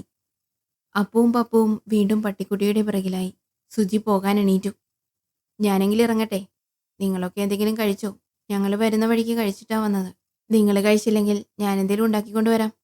അയ്യോ വേണ്ട, ഫ്രിഡ്ജിൽ ബ്രെഡും ജാമും ഉണ്ട്, ഇന്നത് മതി. പാലും ഉണ്ട്. ഇവന്മാർ അതും ഇതൊക്കെ എടുത്ത് കഴിച്ച് വിശപ്പ് കാണത്തില്ല. അല്ലെങ്കിൽ വരുന്നുടനെ എന്തുണ്ട് കഴിക്കാനെന്ന് ചോദിക്കുന്നതാ. സുജി ഇറങ്ങിക്കോ, വിവരം കിട്ടുമ്പോൾ ഞാൻ പറയാം. ശരിയെന്നാ. അപ്പു, പപ്പു, ആൻറ്റി ഇറങ്ങുവാ. ബ്രൗണിക്ക് പാല് കൊടുക്കണേ. Bye anti. പുറത്തൊരു കാർ വന്ന് ബ്രേക്കിട്ട ശബ്ദം കേട്ടു. അവർ പുറത്തേക്ക് ചെന്നു. ഗേറ്റിന് അല്പം അകലെയായി ആ വണ്ടി ഒരു പറമ്പിലേക്ക് കയറ്റി റിവേഴ്സ് എടുത്ത് വന്ന വഴിയിലേക്ക് തിരിച്ചു നിർത്തി. ആ ഭാഗത്ത് വെട്ടം കുറവായിരുന്നു. മഹേഷും സുജിയും പെട്ടെന്ന് പുറത്തിറങ്ങി ഗേറ്റിന് വെളിയിൽ വന്നു. വണ്ടിയിൽ നിന്നും ആരോ പുറത്തിറങ്ങി ഡോർ അടച്ചതും ആ വണ്ടി വിട്ടുപോയി. ജോഷിയുടെ കാറാണല്ലോ അത്, മഹേഷ് പെട്ടെന്നോർത്തു. ഇറങ്ങിയാൽ ഏന്തി ഏന്തി അവരുടെ അടുത്തേക്ക് വന്നു. സ്ട്രീറ്റ് ലൈറ്റിന്റെ പ്രകാശത്തിൽ മഹേഷ് കണ്ടു. കൃഷ്ണ. അവളുടെ തലയിലെ മുറിവിൽ ഒരു കെട്ടുമുണ്ട്. മഹേഷും സുജിയും കൃഷ്ണയുടെ അടുത്തേക്ക് ഓടിച്ചെന്നു. കൃഷ്ണ ബോധരഹിതയായി മഹേഷിന്റെ കൈകളിലേക്ക് വീണു. മഹേഷും സുജിയും ഒരു വിധത്തിൽ താങ്ങിപ്പിടിച്ച് കൃഷ്ണയെ വീട്ടിൽ കൊണ്ടുവന്നു. അല്പം വെള്ളം തളിച്ചപ്പോൾ അവൾ കണ്ണു തുറന്നു. കൃഷ്ണേ, എന്തുപറ്റി? മഹേഷിന് ചോദ്യത്തിലെ പരിഭ്രമം അടക്കാനായില്ല. കൃഷ്ണ വളരെ ക്ഷീണിതയായി കാണപ്പെട്ടു. കുറച്ച് വെള്ളം തരുമോ? നേർത്ത ശബ്ദത്തിൽ കൃഷ്ണ ചോദിച്ചു. സുജി വേഗം വെള്ളം കൊടുത്തു. കൃഷ്ണയെ കൊണ്ട് കിടത്തു മഹേഷേട്ടാ, അവൾക്ക് നല്ല ക്ഷീണമുണ്ട്. കാര്യമൊക്കെ നാളെ ചോദിക്കാം. സുജി കൃഷ്ണയുടെ അവസ്ഥ കണ്ടുകൊണ്ട് പറഞ്ഞു. അവർ അവളെ താങ്ങി പിടിച്ച് കട്ടിലേക്ക് കിടത്തി. കിടത്തിയപ്പോഴാണ് കാലിൽ ബാൻഡേജ് ചുറ്റിയിരിക്കുന്നത് കണ്ടത്. കൃഷ്ണയ്ക്കും കിടക്കാൻ തോന്നുന്നുണ്ടെന്ന് മനസ്സിലായതിനാൽ മഹേഷ് ഒന്നും ചോദിച്ചില്ല. സുജി യാത്ര പറഞ്ഞു പോയി. മക്കളെയും കിടത്തിയിട്ട് മഹേഷ് സാമിനെ വിളിച്ച് വിവരം പറഞ്ഞു. ജോഷി കൃഷ്ണയെ കൊണ്ടുപോയ സ്ഥലത്ത് പോലീസ് ചെന്നിട്ടുണ്ടായിരുന്നു എന്ന കാര്യം സാമിൽ നിന്നും അറിഞ്ഞു. കൂടുതൽ വിവരങ്ങൾ സാമിനും അറിയില്ല. ഒരു ദീർഘനിശ്വാസത്തോടെ മഹേഷും തലചായിച്ചു. രാവിലെ കൃഷ്ണയാണ് ആദ്യം ഉണർന്നത്. മഹേഷേട്ടാ. കൃഷ്ണ മഹേഷിനെ കുലുക്കി വിളിച്ചു. എന്താ, എന്തുപറ്റി? ഞെട്ടിയുണർന്ന മഹേഷ് ചോദിച്ചു. എനിക്ക് ടോയ്ലറ്റിൽ പോകാനാണ്, ഒന്ന് പിടിക്കാമോ? മഹേഷ് സഹായിച്ചു. ഇപ്പൊ എങ്ങനെയുണ്ട്? വേദന കുറവുണ്ടോ? കുറവുണ്ട്. എന്നാലും വേദന വന്നാൽ ഇന്നലത്തെ പോലെ തലകറങ്ങിയാലോ എന്ന് പേടിച്ചിട്ടാണ് മഹേഷ് ഏട്ടനെ വിളിച്ചത്. കാലിടറിയതാണെന്നല്ലേ? ആ, അത് നമുക്ക് പിന്നെ പറയാം. നീ പോയിട്ട് വാ, കഥക് ചാരിയാൽ മതി, കുറ്റിയിടണ്ട. മഹേഷ് ഫോൺ എടുത്ത് നോക്കി. അത് ഓഫായിരുന്നു. ചാർജ് ചെയ്യാൻ വെച്ചിട്ട് കട്ടിലിൽ കിടന്നു. അല്പനേരം കഴിഞ്ഞ് കൃഷ്ണ തനിയെ തിരികെ വന്നു. നടക്കുന്നുണ്ടെങ്കിലും അവൾക്കിപ്പോൾ കാലിന് വലിയ വേദന തോന്നുന്നില്ലെന്ന് മഹേഷിന് മനസ്സിലായി. എങ്കിലും അവൾ മ്ലാനവദനയായി കാണപ്പെട്ടു. മഹേഷേട്ടാ, ഇതുപോലെ ഒരു ദിവസം നമ്മുടെ ജീവിതത്തിൽ നമ്മൾ പ്രതീക്ഷിച്ചതേ അല്ലല്ലോ. എന്തൊരു ടെൻഷനായിരുന്നു. വിളിക്കാത്ത ദൈവങ്ങളില്ല. അമ്പലത്തിൻ്റെ അടുത്ത് നിന്ന് നീ സംസാരിച്ചതിൽ പിന്നെ ഫോണിൽ കിട്ടിയതേയില്ല. ഞാനും എന്ത് ടെൻഷൻ അടിച്ചെന്നറിയാമോ? ഇവിടെ വന്നപ്പോൾ പപ്പുവിൻ്റെ പ്രശ്നം. അതെന്താ? കൃഷ്ണ ആദ്യോടെ ചോദിച്ചു. മഹേഷ് തലേന്നുണ്ടായതെല്ലാം പറഞ്ഞു. എന്തോ ഈശ്വരാധീനക്കുറവുണ്ട്. അതാണ് നമുക്കൊരു കാര്യവുമില്ലാതെ ഇങ്ങനെയൊക്കെ സംഭവിച്ചത്. കൃഷ്ണ ആലോചനയിൽ മുഴുകി. നിനക്കെന്തു പറ്റിയതാണ്? തലയിലും കാലിലും അവൻ നിന്നെ ഉപദ്രവിച്ചോ? ഇല്ലെങ്കിൽ എന്തു പറ്റിയതാ? അവനിവിടെ ആക്കിയിട്ട് പെട്ടെന്ന് പോയതെന്താ? അവനൊന്ന് കയ്യിൽ കിട്ടേണ്ടതായിരുന്നു. കുറച്ചു നേരം കഴിഞ്ഞിട്ടും കൃഷ്ണ ഒന്നും മിണ്ടാഞ്ഞപ്പോൾ മഹേഷ് അക്ഷമനായി. ഞാൻ പറയാം ഓരോന്നായി. മഹേഷേട്ടനൊന്ന് കൂളാകൂ. അതിനു മുമ്പേ ഒരു കാര്യം ചോദിച്ചോട്ടെ? കൃഷ്ണ ഒന്ന് നിർത്തി. മഹേഷ് ചോദ്യഭാവത്തിലിരുന്നു. മഹേഷേട്ടൻ എന്നെ സംശയിക്കുന്നുണ്ടോ? നീ എന്താ അങ്ങനെ ചോദിച്ചത്? എന്ത് സംശയം? എന്നെ അയാൾ എന്തെങ്കിലും ഉപദ്രവിച്ചോ എന്ന് ഏതർത്ഥത്തിലാണ് ചോദിച്ചത്? ഞാൻ പ്രത്യേകിച്ചൊന്നും ഉദ്ദേശിച്ചില്ല. നീ മനുഷ്യനെ ടെൻഷനാക്കാതെ എന്താ ഉണ്ടായെന്ന് പറയും. അഥവാ എനിക്കെന്തെങ്കിലും മരുതാത്തത് സംഭവിച്ചെന്നറിഞ്ഞാൽ മഹേഷേട്ടൻ്റെ പ്രതികരണം എന്താവും? എന്നെ ഉപേക്ഷിക്കുമോ? കൃഷ്ണയുടെ കണ്ണുകൾ നിറഞ്ഞു കവിഞ്ഞു. മഹേഷ് സ്തബ്ധനായി ഇരുന്നു പോയി. ഇല്ല, നീ പറഞ്ഞോ? കൃഷ്ണ പറയാൻ ആരംഭിച്ചു. അയാൾ അമ്പലത്തിൽ നിന്നും എന്നെ ഒരു വീട്ടിലേക്കാണ് കൊണ്ടുപോയത്. പോർച്ചിൽ വണ്ടി നിർത്തി അയാൾ വീട്ടിൽ നിന്ന് ആരെയും വിളിക്കാൻ പോയ തക്കത്തിന് ഞാൻ കാറിൽ നിന്നിറങ്ങി ഇരുട്ടിന്റെ മറപറ്റി റോഡിലേക്ക് പോകാൻ ശ്രമിച്ചു. കാറിൽ കൃഷ്ണയെ കാണാതായി ജോഷി വീടിന് ചുറ്റും അന്വേഷിച്ചു നടന്നു. മൊബൈൽ ഫോണിന്റെ ടോർച്ച് അടിച്ചായിരുന്നു അന്വേഷണം. നിറയെ മരങ്ങൾ നിൽക്കുന്ന പറമ്പായിരുന്നു അത്. കുറ്റിക്കാടുകളും ഉണ്ടായിരുന്നു. അതുകൊണ്ട് തന്നെ അന്വേഷണം ദുഷ്കരമായി. കൃഷ്ണ ജോഷി അന്വേഷിക്കുന്നത് കണ്ട് ഒരു കുറ്റിക്കാടിന്റെ മറവിൽ പതുങ്ങിയിരുന്നു. അയാളുടെ ടോർച്ചിന്റെ ദിശ മാറിയപ്പോൾ അവിടെ നിന്നും എണീറ്റ് ഗേറ്റ് ലക്ഷ്യമാക്കി ഓടി. കരിയിലെ ഇളകുന്ന ശബ്ദം കേട്ടപ്പോൾ ജോഷി അങ്ങോട്ട് ടോർച്ച് തെളിച്ചു. സർവശക്തിയുമെടുത്തോടുന്ന കൃഷ്ണയുടെ പിന്നാലെ അയാളും പാഞ്ഞു. ഒരു വള്ളിയിൽ കുരുങ്ങി കൃഷ്ണ കമഴ്ന്നടിച്ചു വീണു. എണീക്കാൻ നോക്കിയെങ്കിലും അവൾക്കതിനായില്ല. പിന്നാലെ എത്തിയ ജോഷി പ്രത്യേക ഭാവത്തിൽ ചോദിച്ചു. വല്ല കാര്യമുണ്ടോ കൃഷ്ണ ഇങ്ങനെ ഓടിയിട്ട്? നീ എങ്ങോട്ട് പോകാമെന്ന് കരുതിയത്? വാ, എണീക്ക്, നമുക്ക് വീട്ടിലേക്ക് ചെല്ലാം. ജോഷി കൃഷ്ണയ്ക്ക് പിടിച്ചെണീക്കാൻ കൈകൊടുത്തു. വേണ്ട, ഞാൻ എണീറ്റോളാം. കൃഷ്ണ എണീക്കാൻ ശ്രമിച്ചെങ്കിലും നടന്നില്ല. ജോഷി പിടിച്ചെഴുന്നേൽപ്പിക്കാൻ ശ്രമിച്ചു. തുടരുതന്നെ, മാറി നിൽക്ക്. കൃഷ്ണ അലറി. ഷെടാ, മനുഷ്യൻ സഹായിക്കാൻ ശ്രമിച്ചാൽ സമ്മതിക്കില്ലേ? അല്ലെങ്കിൽ ഞാൻ ഒറ്റയ്ക്ക് വിചാരിച്ചാൽ പാടാണ് വീട് വരെ എത്തിക്കാൻ. ഞാൻ ഒരാളെ കൂടെ സഹായത്തിന് വിളിക്കാം. ബിനുവേ, ഒന്നിങ്ങ് വന്നേ. ഈ കൊച്ചിനെ ഞാൻ തന്നെ പിടിച്ചാൽ അങ്ങ് എത്തിക്കാൻ പാടാണ്. നീ കൂടി ഇങ്ങ് വാ. വീട്ടിലേക്ക് നോക്കി ജോഷി ഉറക്കെ പറഞ്ഞു. വീടിനകത്ത് മെഴുകുതിരി വെട്ടമുണ്ടായിരുന്നു. കൃഷ്ണ ഭീതിയോടെ അങ്ങോട്ട് നോക്കി. അരണ്ട വെളിച്ചത്തിൽ പാന്റും ഷർട്ടും ധരിച്ച ഒരാൾ തങ്ങളുടെ അടുത്തേക്ക് നടന്നത് കണ്ട് അവൾ ഞെട്ടി. ബിനു അടുത്തേക്ക് വരുന്നത് കണ്ടപ്പോൾ കൃഷ്ണ വീണ്ടും എണീക്കാൻ ശ്രമിച്ചു. കഠിനമായ വേദനയിൽ മുളഞ്ഞ കൃഷ്ണയ്ക്ക് തലകറക്കം അനുഭവപ്പെട്ടു. അവൾ തറയിലേക്ക് കിടന്നു. ബോധം നഷ്ടപ്പെടുന്നതിനിടയിൽ ജോഷിയും ബിനുവും കൂടി അവളെ പിടിച്ചുപൊക്കി വീട്ടിലേക്ക് കൊണ്ടുപോകുന്നത് അവൾ അറിയുന്നുണ്ടായിരുന്നു. ബോധം വീണപ്പോൾ കൃഷ്ണ ഒരു മുറിയിൽ കട്ടിലിൽ കിടക്കുകയാണ്. കൈകൾ രണ്ടും കട്ടിലിൽ കെട്ടിയിട്ട നിലയിലായിരുന്നു. വായ പ്ലാസ്റ്റർ കൊണ്ട് ബന്ധിച്ചിരുന്നു. കൃഷ്ണ ചുറ്റും കണ്ണോടിച്ചു. നല്ല വൃത്തിയിൽ സൂക്ഷിച്ചിരുന്ന ഒരു മുറിയായിരുന്നു അത്. ചെറിയൊരു മേശ, അതിൽ ജോഷിയും ഒരു പെണ്ണും കെട്ടിപ്പിടിച്ചു നിൽക്കുന്ന ഫോട്ടോ, വെള്ളം നിറച്ച ജഗ്, ഒരു ഗ്ലാസ്, മേശയ്ക്ക് സമീപം ഒരു കസേര. കസേരയിൽ കിടന്ന വസ്ത്രം കണ്ടപ്പോൾ കൃഷ്ണയ്ക്ക് നല്ല പരിചയം തോന്നി. അത് തൻ്റെ ചുരിദാറിൻ്റെ ബോട്ടമാണെന്നുള്ള സത്യം തിരിച്ചറിഞ്ഞപ്പോൾ ഞെട്ടലോടെ ചാടിയെണീക്കാൻ ശ്രമിച്ചെങ്കിലും അത് സാധ്യമല്ലായിരുന്നു. കൃഷ്ണയുടെ കണ്ണുകൾ നിറഞ്ഞൊഴുകി. കാലിലേക്ക് നോക്കിയപ്പോൾ കാലിന് ബാൻഡേജ് ഇട്ടിട്ടുണ്ടായിരുന്നു. തലയ്ക്കെന്തോ അസ്വസ്ഥത തോന്നിച്ചു. ഉറക്കെ കരയാൻ ശ്രമിച്ചെങ്കിലും അത് മുക്കലും മൂളലുമായി ഒതുങ്ങിപ്പോയി. നിസ്സഹായതയോടെ കട്ടലിൽ തന്നെ കിടക്കാനേ കഴിയുമായിരുന്നുള്ളൂ.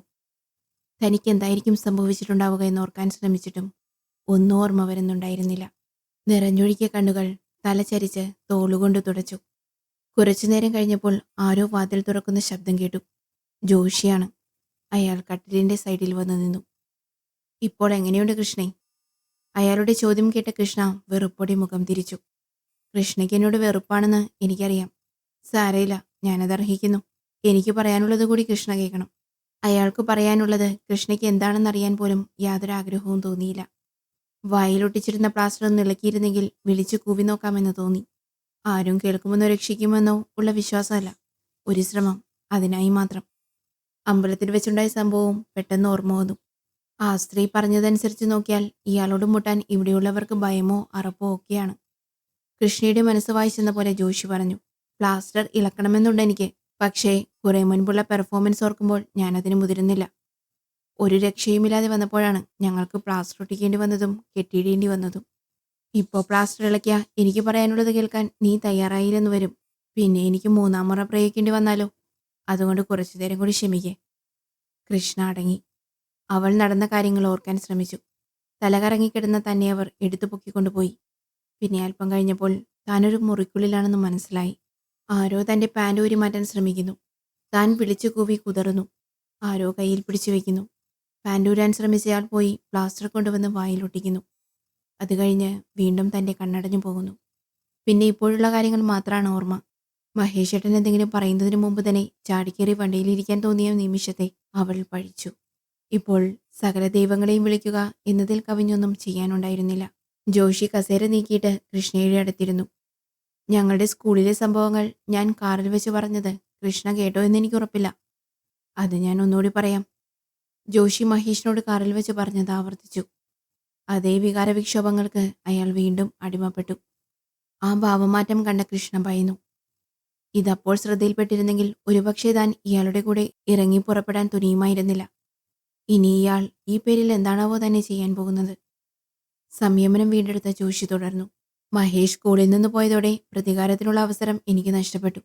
എങ്കിലും അവനോടുള്ള വാശി എനിക്ക് കൂടിക്കൂടി വന്നു. അവനേക്കാൾ ഉയരത്തിലെത്തുക എന്നതായിരുന്നു എൻ്റെ പിന്നീടുള്ള ലക്ഷ്യം. പയ്യെ പയ്യെ ഞാൻ ക്ലാസ്സിൽ ഭേദപ്പെട്ട മാർക്ക് വാങ്ങി തുടങ്ങി. അതുകൊണ്ടാവും ടീച്ചർമാരുടെയും മനോഭാവത്തിൽ മാറ്റം കണ്ടു. SSLCക്ക് ക്ലാസ് ഫസ്റ്റ് ആയില്ലെങ്കിലും ഡിസ്റ്റിങ്ഷൻ വാങ്ങി പാസ്സായി. ഡിഗ്രിയും ഭേദപ്പെട്ട രീതിയിൽ പാസ്സായി. നാട്ടിൽ കേബിൾ TV സർവീസ് നടത്തിക്കൊണ്ടിരുന്ന ഒരു ചേട്ടനുണ്ടായിരുന്നു. പുള്ളിക്കാരൻ ഗൾഫിലേക്ക് ജോലിക്കാളെ റിക്രൂട്ട് ചെയ്യുന്ന പരിപാടിയുണ്ടായിരുന്നു. അദ്ദേഹം വഴി ഞാൻ ഗൾഫിലെത്തി. നല്ല ശമ്പളമുള്ള ജോലിയിൽ തന്നെ കയറാനും ഉയരങ്ങളിലെത്താനും സാധിച്ചു. പിന്നീടാണ് ഞാനിവിടെ സ്ഥലം വാങ്ങുന്നതും ബിസിനസ് ആരംഭിക്കുന്നതും. ജോഷി ഒന്ന് നിർത്തി. ഇതിനെല്ലാം കാരണമായി ഞാൻ കണ്ടിരുന്നത് മഹേഷിനെയാണ്. അവനോടുള്ള വാശിയാണ് ഈ നിലയിൽ എന്നെ എത്തിച്ചത് എന്നുള്ളതാണ് വാസ്തവം. എന്നിരുന്നാലും അന്ന് എൻ്റെ മനസ്സിനെ മുറിവേൽപ്പിച്ച ആ സംഭവം ഒരിക്കലും മാഞ്ഞില്ല. ആ ടയർ കടയുടെ മുന്നിൽ വെച്ച് കൃഷ്ണ എൻ്റെ കാറിൽ കയറിയിരുന്നപ്പോൾ മഹേഷിൻ്റെ ഭാവമാറ്റം ഞാൻ ശ്രദ്ധിച്ചു. ഇപ്പോഴും അവൻ എന്നോട് അവജ്ഞയാണെന്ന് ഞാൻ കണക്കുകൂട്ടി. ഒരു പണി അവനിട്ട് കൊടുക്കാമെന്ന് ഞാനും കരുതി. അത് ഇവിടെ വരെ എത്തി. ജോഷി ഒന്ന് നിശ്വസിച്ചു.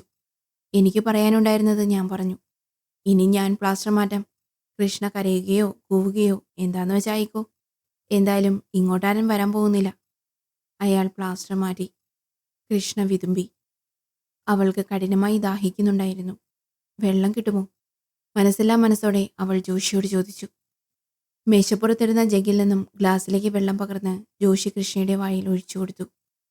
ദാഹം മാറിയപ്പോൾ അവൾ മതിയെന്നർത്ഥത്തിൽ തല ചലിപ്പിച്ചു. ജോഷി ജഗ്ഗും ഗ്ലാസും മേശപ്പുറത്ത് വെച്ചു. നിങ്ങൾക്ക് മഹേഷേട്ടനുള്ള ദേഷ്യം വാശിയൊക്കെ എനിക്ക് മനസ്സിലായി. അയാളുടെ ഭാര്യയായെന്ന കുറ്റാണോ എന്നെ ഈ വിധത്തിൽ ദ്രോഹിക്കാൻ കാരണം? പതിഞ്ഞതെങ്കിലും വെറുപ്പ് നിറഞ്ഞ ശബ്ദത്തിൽ കൃഷ്ണ ചോദിച്ചു. ഞാൻ പറഞ്ഞല്ലോ, പെട്ടെന്നുള്ളൊരു തീരുമാനത്തിൽ ഞാൻ എത്തുകയായിരുന്നു. അല്ലാതെ ഞാൻ നിങ്ങളുടെ പിറകെ പ്രതികാരത്തിനായി അലഞ്ഞു നടക്കുകയൊന്നായിരുന്നില്ല. കിട്ടിയ അവസരം നഷ്ടപ്പെടുത്താൻ തോന്നിയുമില്ല. അവസരം മുതലാക്കി പോലും. ഒരു പെണ്ണിന്റെ മാനം വെച്ചാണോ നിങ്ങൾ പ്രതികാരം ചെയ്തത്? ഞാനിതെങ്ങനെ സഹിക്കും? എന്റെ ദൈവമേ, എന്റെ ജീവിതത്തിൽ ഇങ്ങനൊരു ദിവസം വരുമെന്ന് ഞാൻ ഓർത്തിട്ടില്ലല്ലോ. അല്പനേരമായി അടക്കി വെച്ചിരുന്ന സങ്കടം കണ്ണുനീരായി വീണ്ടും പുറത്തേക്കൊഴുകി. കൃഷ്ണ, നിർത്തൂ, നിർത്താൻ. ജോഷിയുടെ ശബ്ദം ഗൗരവത്തിലായി. ആരെങ്കിലും ഒന്ന് തൊട്ടെന്ന് വെച്ച് ഉരുകിപ്പോകുന്നതാണോ മാനം എന്ന നിന്റെ ചിന്താഗതി? അത് മാറ്റിക്കോ. നിങ്ങളെപ്പോലെയുള്ളവർക്ക് അതിനൊന്നും ഒരു വിലയുണ്ടാവില്ല. ഞാനൊരു സാധാരണക്കാരിയാണ്. മഹേഷേട്ടൻ ഇത് അറിഞ്ഞു കഴിയുമ്പോൾ എന്താവും അവസ്ഥ എന്നോർക്കുമ്പോൾ എനിക്ക് വയ്യ. എന്നെ നിങ്ങൾക്കങ്ങ് കൊന്നുകളഞ്ഞുകൂടായിരുന്നു. കൃഷ്ണ പല്ലിറുമ്മിക്കൊണ്ട് ജോഷിയെ നോക്കി. അതുകൊള്ളാം. എന്നിട്ട് വേണം ഞാൻ ജയിലിലാകാൻ അല്ലേ? ഇപ്പോൾ തന്നെ നിന്റെ കണവൻ പറഞ്ഞ് പോലീസ് തിരച്ചു തുടങ്ങിക്കാണും. ഇതും കൂടിയായാൽ ബേഷായി. ജോഷി തുടർന്നു. പിന്നെ മഹേഷ് ഇതറിഞ്ഞ് നിന്നെ ഉപേക്ഷിക്കുകയാണെങ്കിൽ നീ അവനെയും കൊണ്ട് ഇങ്ങ് പോരൂ, നമുക്ക് വഴിയുണ്ടാക്കാം. ഛീ, പോടാ. ബാക്കി കൃഷ്ണ കടിച്ചമർത്തി. ജോഷിയുടെ ചുണ്ടിൽ ഒരു ചിരി വിരിഞ്ഞു. ഞാൻ പറഞ്ഞാൽ കൃഷ്ണയ്ക്കൊന്നും മനസ്സിലാവില്ല. നടന്നതൊക്കെ നമുക്കൊന്ന് റിവൈൻഡ് ചെയ്താലോ? ജോഷി വാതിൽക്കലേക്ക് നോക്കി. ഇങ്ങ് പോരെ, കൃഷ്ണയ്ക്കൊന്നും മനസ്സിലായിട്ടില്ല. ഒന്ന് വന്ന് പറഞ്ഞു കൊടുത്തിട്ട് പോ. വാതിലിൽ ഒരു നിഴലനക്കം കണ്ട് കൃഷ്ണ സകല ദൈവങ്ങളെയും മനസ്സിൽ വിളിച്ചു. എങ്ങനെയുണ്ട് കൃഷ്ണ? വേദന കുറവുണ്ടോ? ഞാനൊരു പെയിൻ കില്ലർ ഇഞ്ചക്ഷൻ തന്നിരുന്നു. നിങ്ങളാരാണ്? ജോഷിയുടെ ഭാര്യയാണോ? ഇന്നലെ വൈകിട്ട് കണ്ട ആളവിടെ? അതല്ലേ ബിനു? ഇന്നലെ എന്നെ തന്നെയാ കണ്ടത്. ഞാൻ സിറ്റി ഹോസ്പിറ്റലിൽ നേഴ്സാണ്. അല്ല, പാൻറ്റും ഷർട്ടും ഇട്ട ഒരാൾ, അയാളുടെ കാര്യമാണ്. ഞാൻ വീട്ടിൽ അങ്ങനെയാണ് ഇടാറുള്ളത്. കൃഷ്ണ ആണായി തെറ്റിദ്ധരിച്ചതാണ്. പിന്നെ കൃഷ്ണ പറഞ്ഞതൊക്കെ ഞാൻ കേട്ടു. കൃഷ്ണ ഭയപ്പെട്ട പോലൊന്നും സംഭവിച്ചിട്ടില്ല. ലെഗിൻസ് ഇറുകിക്കിടന്ന കാരണം ബാൻഡേജ് ചുറ്റാൻ പാടായിരുന്നു. അതാണത് മാറ്റിയത്. തലയിലെ മുറിവും ഡ്രസ്സ് ചെയ്യണമായിരുന്നു. ബഹളമുണ്ടാക്കിയതുകൊണ്ട് കെട്ടിയിടേണ്ടി വന്നു. അപ്പോഴേക്കും തൻ്റെ ബോധം പോയി. പിന്നെ കൃഷ്ണ ഒന്നും അറിഞ്ഞില്ല. നിങ്ങൾ സംസാരിക്കൂ, ഞാൻ പുറത്തിരിക്കാം. ജോഷി മുറിക്ക് പുറത്തേക്കിറങ്ങി. ബിനു കൃഷ്ണയുടെ കെട്ടുകൾ അഴിച്ച് സ്വതന്ത്രയാക്കി. കൃഷ്ണ കൈകൾ കുടഞ്ഞു. ബിനു അവളുടെ കട്ടിലിരുന്നു. പരിചയപ്പെട്ട് കുറച്ചു നാളുകൾക്കുള്ളിൽ ജോഷി ചായൻ കുഞ്ഞുനാൾ തൊട്ടുള്ള കാര്യങ്ങളെല്ലാം എന്നോട് പറഞ്ഞിട്ടുണ്ട്. കൃഷ്ണയുടെ ഭർത്താവിൻ്റെ കാര്യങ്ങളും പറഞ്ഞിട്ടുണ്ട്. പുള്ളിയോടുള്ള ദേഷ്യത്തിനപ്പുറം കടപ്പാടും കൊണ്ടു നടക്കുന്ന ഒരു പ്രത്യേക സ്വഭാവം. ജോഷി പറഞ്ഞിരുന്നു. എനിക്ക് ജോഷി പറയുന്നൊന്നും ഉൾക്കൊള്ളാൻ പറ്റുന്നില്ല. നിങ്ങൾ എത്ര നാളായി കല്യാണം കഴിച്ചിട്ട്?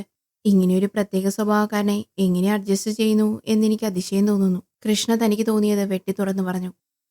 ഞങ്ങൾ കല്യാണം കഴിച്ചിട്ടില്ല. അതുകൊണ്ട് തന്നെ ഞാൻ അഡ്ജസ്റ്റ് ചെയ്യുന്നു എന്ന് പറയുന്നതിൽ അർത്ഥമില്ല. മാത്രമല്ല, ചിലപ്പോഴൊക്കെ തോന്നും ഞാൻ സ്വർഗത്തിലാണോ എന്ന്. കൃഷ്ണയ്ക്ക് പുച്ഛം തോന്നി. ഓ, അതാണ് ഇയാളുടെ കൂടെ എന്നെ കണ്ടപ്പോൾ ആൾക്കാർ വല്ലാത്ത ഭാവത്തിൽ ഓരോന്നും പറഞ്ഞ് എന്നെ സഹായിക്കാതെ പോയത്. ഈ സ്വർഗത്തിലോട്ടുള്ള പുതിയ അന്തേവാസിയാണെന്ന് കരുതിയിട്ടുണ്ടാവും. ആൾക്കാർ പലതും പറയും. ജോഷിച്ചായൻ്റെ ഡിവോഴ്സ് കഴിഞ്ഞ് കുറേ നാൾ കുത്തഴിഞ്ഞ ജീവിതം തന്നെയായിരുന്നു. ഞങ്ങൾ ഒരുമിച്ചായതിൽ പിന്നെ അങ്ങനെയില്ലതാനും. ബിനു തുടർന്നു. കൃഷ്ണയ്ക്ക് ഇതൊന്നും കേൾക്കേണ്ട ആവശ്യം ഇല്ല എന്ന് എനിക്കറിയാം. എങ്കിലും എനിക്ക് പറയാൻ തോന്നുന്നത് പറയുകയാണ്. കേൾക്കാൻ മനസ്സുണ്ടാവണം. കൃഷ്ണ ഒന്നും മിണ്ടിയില്ല. ഇച്ചായൻ്റെ ചില സ്വഭാവങ്ങളുമായി പൊരുത്തപ്പെടാനാവാതെ ഭാര്യ ഡിവോഴ്സ് വാങ്ങിപ്പോയി. അതോടെ പുള്ളി വഴിവിട്ട ബന്ധങ്ങളും തുടങ്ങി. ഒപ്പം കുടിയും. അങ്ങനെ ഒരിക്കൽ ആക്സിഡൻ്റായി ഞങ്ങളുടെ ഹോസ്പിറ്റലിൽ അഡ്മിറ്റായി. വേറെ ആരും തിരിഞ്ഞു നോക്കിയില്ല. അപ്പനും അമ്മയും എല്ലാം മരിച്ചിരുന്നത് കൊണ്ട് അവരാരും വരാനില്ല. പരിചരിച്ചുള്ള പരിചയത്തിൽ ഞങ്ങൾക്കിടയിൽ സൗഹൃദം വളർന്നു വന്നു. ഒരാളോടുകൂടെ പ്രണയിച്ച് ഒളിച്ചോടിയതാണ് ഞാൻ. അയാളുടെ തനിനിറം പിന്നീടാണ് അറിഞ്ഞത്. വേറെ ബന്ധങ്ങൾ, കുടി, എന്നെ സംശയം, വഴക്ക്, എൻ്റെ സ്വർണ്ണമെല്ലാം വിറ്റു തിന്നു. ശമ്പളത്തിലും കൈവച്ച് തുടങ്ങിയപ്പോൾ ഞാൻ പോലീസിൽ പരാതിപ്പെട്ടു. അയാൾ അവസാനം വീട്ടിൽ വരാതായി. ജോലി ഉണ്ടായിരുന്നതുകൊണ്ട് വാടകയ്ക്കൊരു വീടെടുത്ത് ഒറ്റയ്ക്ക് കഴിയുമായിരുന്നു. ജോഷിച്ചായൻ കൂടെ കൂടുന്നോ എന്ന് ചോദിച്ചപ്പോൾ ഞാൻ രണ്ടാമതൊന്നും ആലോചിക്കാതെ സമ്മതം മൂടി. ജോഷിച്ചായൻ സുഖമായി കഴിഞ്ഞപ്പോൾ ഈ വീട്ടിലേക്ക് ഞങ്ങൾ താമസം മാറി. ഇയാളുടെ ഈ സൈക്കോ സ്വഭാവം കാരണമാകും ഭാര്യ പിരിഞ്ഞു പോയത്. നിങ്ങൾ എന്തുറപ്പിലാണ് കൂടെ കൂടിയത്? കൂടുതലൊന്നും ഞാൻ ചിന്തിച്ചില്ല. വിശ്വസിച്ച് കൂടെ ഇറങ്ങിയവൻ എന്നെ ചതിച്ചു. അത് വെച്ച് നോക്കിയാ ജോഷിച്ചായൻ ദൈവമാണ്. നിങ്ങളുടെ ഭർത്താവ് പ്രശ്നം ഉണ്ടാക്കില്ലേ? ജോഷിയുടെയും നിങ്ങളുടെയും കല്യാണം കഴിഞ്ഞതല്ലല്ലോ. ആ മനുഷ്യൻ്റെയും എൻ്റെയും നിയമപരമായി വിവാഹം കഴിഞ്ഞിട്ടില്ല. അതുകൊണ്ട് അയാൾക്ക് അങ്ങനെ പ്രശ്നമാക്കാൻ പറ്റില്ല. ഉം, നന്നായി വരട്ടെ. ഇയാളുടെ കുറച്ചു മുമ്പുള്ള സ്വഭാവമൊക്കെ കണ്ടപ്പോൾ സൂക്ഷിക്കുന്നത് നന്നായിരിക്കുമെന്ന് തോന്നി. കൃഷ്ണ നെടുവേർപ്പെട്ടു. അതൊക്കെ ഞാൻ നോക്കിക്കോളാം. ഇത്രനാളും ഞാൻ തന്നെയല്ലേ എന്നെ നോക്കിയത്? ബിനു രസിക്കാതെ മട്ടേ പറഞ്ഞു. കൃഷ്ണയോർത്തു, രണ്ടുപേരും തമ്മിൽ ഏതായാലും ചേരുന്നുണ്ട്. എന്നിട്ട് വിഷയം മാറ്റാൻ ചോദിച്ചു. ഇപ്പോ മഹേഷേട്ടനോടുള്ള പ്രതികാരമൊക്കെ തീർന്നില്ലേ ജോഷിക്ക്? ഇനി എന്നെ വീട്ടിൽ കൊണ്ടുവിടാൻ പറയാമോ? അതിനെന്താ, ജോഷിച്ചായം കൊണ്ടുവിട്ടോളൂ. എനിക്ക് നല്ല ക്ഷീണമുണ്ട്. ജോലി കഴിഞ്ഞ് വന്നതല്ലേ, അല്ലെങ്കിൽ ഞാൻ കൂടെ വന്നേനെ. കൃഷ്ണ സംശയിച്ചു നോക്കി. സംശയിക്കണ്ട, ജോഷിച്ചായൻ അത്ര ക്രൂരനൊന്നല്ല. ഉണ്ടായ ബന്ധങ്ങളൊക്കെ രണ്ടു പാർട്ടികളും സമ്മതിച്ചിട്ടുള്ളതായിരുന്നു. കൃഷ്ണയെ സുരക്ഷിതമായി അവിടെ എത്തിക്കും. മറ്റു മാർഗമില്ലല്ലോ എനിക്ക്. കൃഷ്ണ തലകുലുക്കി. അല്പം കഴിഞ്ഞ് ജോഷിയും ബിനുവും സഹായിച്ച് കൃഷ്ണ കാറിലിരുന്നു. ബിനുവിനോട് യാത്ര പറഞ്ഞ് അവർ ഇറങ്ങി. സംഭവിച്ചതിനെല്ലാം ജോഷി പലതവണ കൃഷ്ണയോട് മാപ്പ് പറഞ്ഞു. കൃഷ്ണയ്ക്ക് തിരിച്ചൊന്നും പറയാൻ തോന്നിയില്ല. ഏകദേശം പകുതി ദൂരമായപ്പോൾ ജോഷിക്ക് ബിനുവിൻ്റെ ഫോൺ കോൾ വന്നു. അയാൾ കാറ് സൈഡാക്കി അറ്റൻഡ് ചെയ്തു. പെട്ടെന്ന് ജോഷിയുടെ ഭാവം മാറി. നീ പേടിക്കണ്ട, ധൈര്യമായിരിക്കൂ, ഞാനിതാ വരുന്നു. ജോഷി കാറ് തിരിക്കാൻ ശ്രമിക്കുന്നത് കണ്ട് കൃഷ്ണ പരിഭ്രാന്തിയായി ചോദിച്ചു. അതേ, എന്താ വണ്ടി തിരിച്ചത്? എവിടെ പോകുന്നു? അത്യാവശ്യം വീട്ടിൽ ചെല്ലണം, പ്രശ്നമാണ്, അവിടെ പോലീസ് വന്നു. ബിനു ആകെ പേടിച്ചിരിക്കുകയാണ്. പ്ലീസ്, എന്നെ വീട്ടിലിറക്കിയിട്ട് പോകൂ. ഇത്രയും ദൂരം വന്നതല്ലേ ഏതായാലും. കൃഷ്ണ, ഒരു കാര്യം ചെയ്യൂ, ഞാൻ സ്റ്റോപ്പിലിറക്കാം, ഒരു ഓട്ടോ പിടിച്ച് പോയിക്കോളൂ. അത്യാവശ്യമാണ്. അവളെ അവർ സ്റ്റേഷനിൽ കൊണ്ടുപോയോ മറ്റോ ചെയ്താ? ഈ കാലം വെച്ച് ഞാൻ ഒറ്റയ്ക്ക് ഓട്ടോ പിടിച്ച് പോകാനോ? നിങ്ങളെന്നെ വീട്ടിലിറക്കിയിട്ട് പോക്കോ. നിനക്കെന്താ പറഞ്ഞാൽ മനസ്സിലായില്ലേ? ജോഷിയുടെ അലർച്ച കേട്ട് കൃഷ്ണൻ നടുങ്ങിപ്പോയി. അല്പനേരത്തെ നിശബ്ദതയ്ക്ക് ശേഷം ജോഷി വീണ്ടും വണ്ടി തിരിച്ച് കൃഷ്ണയുടെ വീട്ടിലേക്ക് തന്നെ വിട്ടു. രണ്ടുപേരും ഒന്നും സംസാരിച്ചില്ല.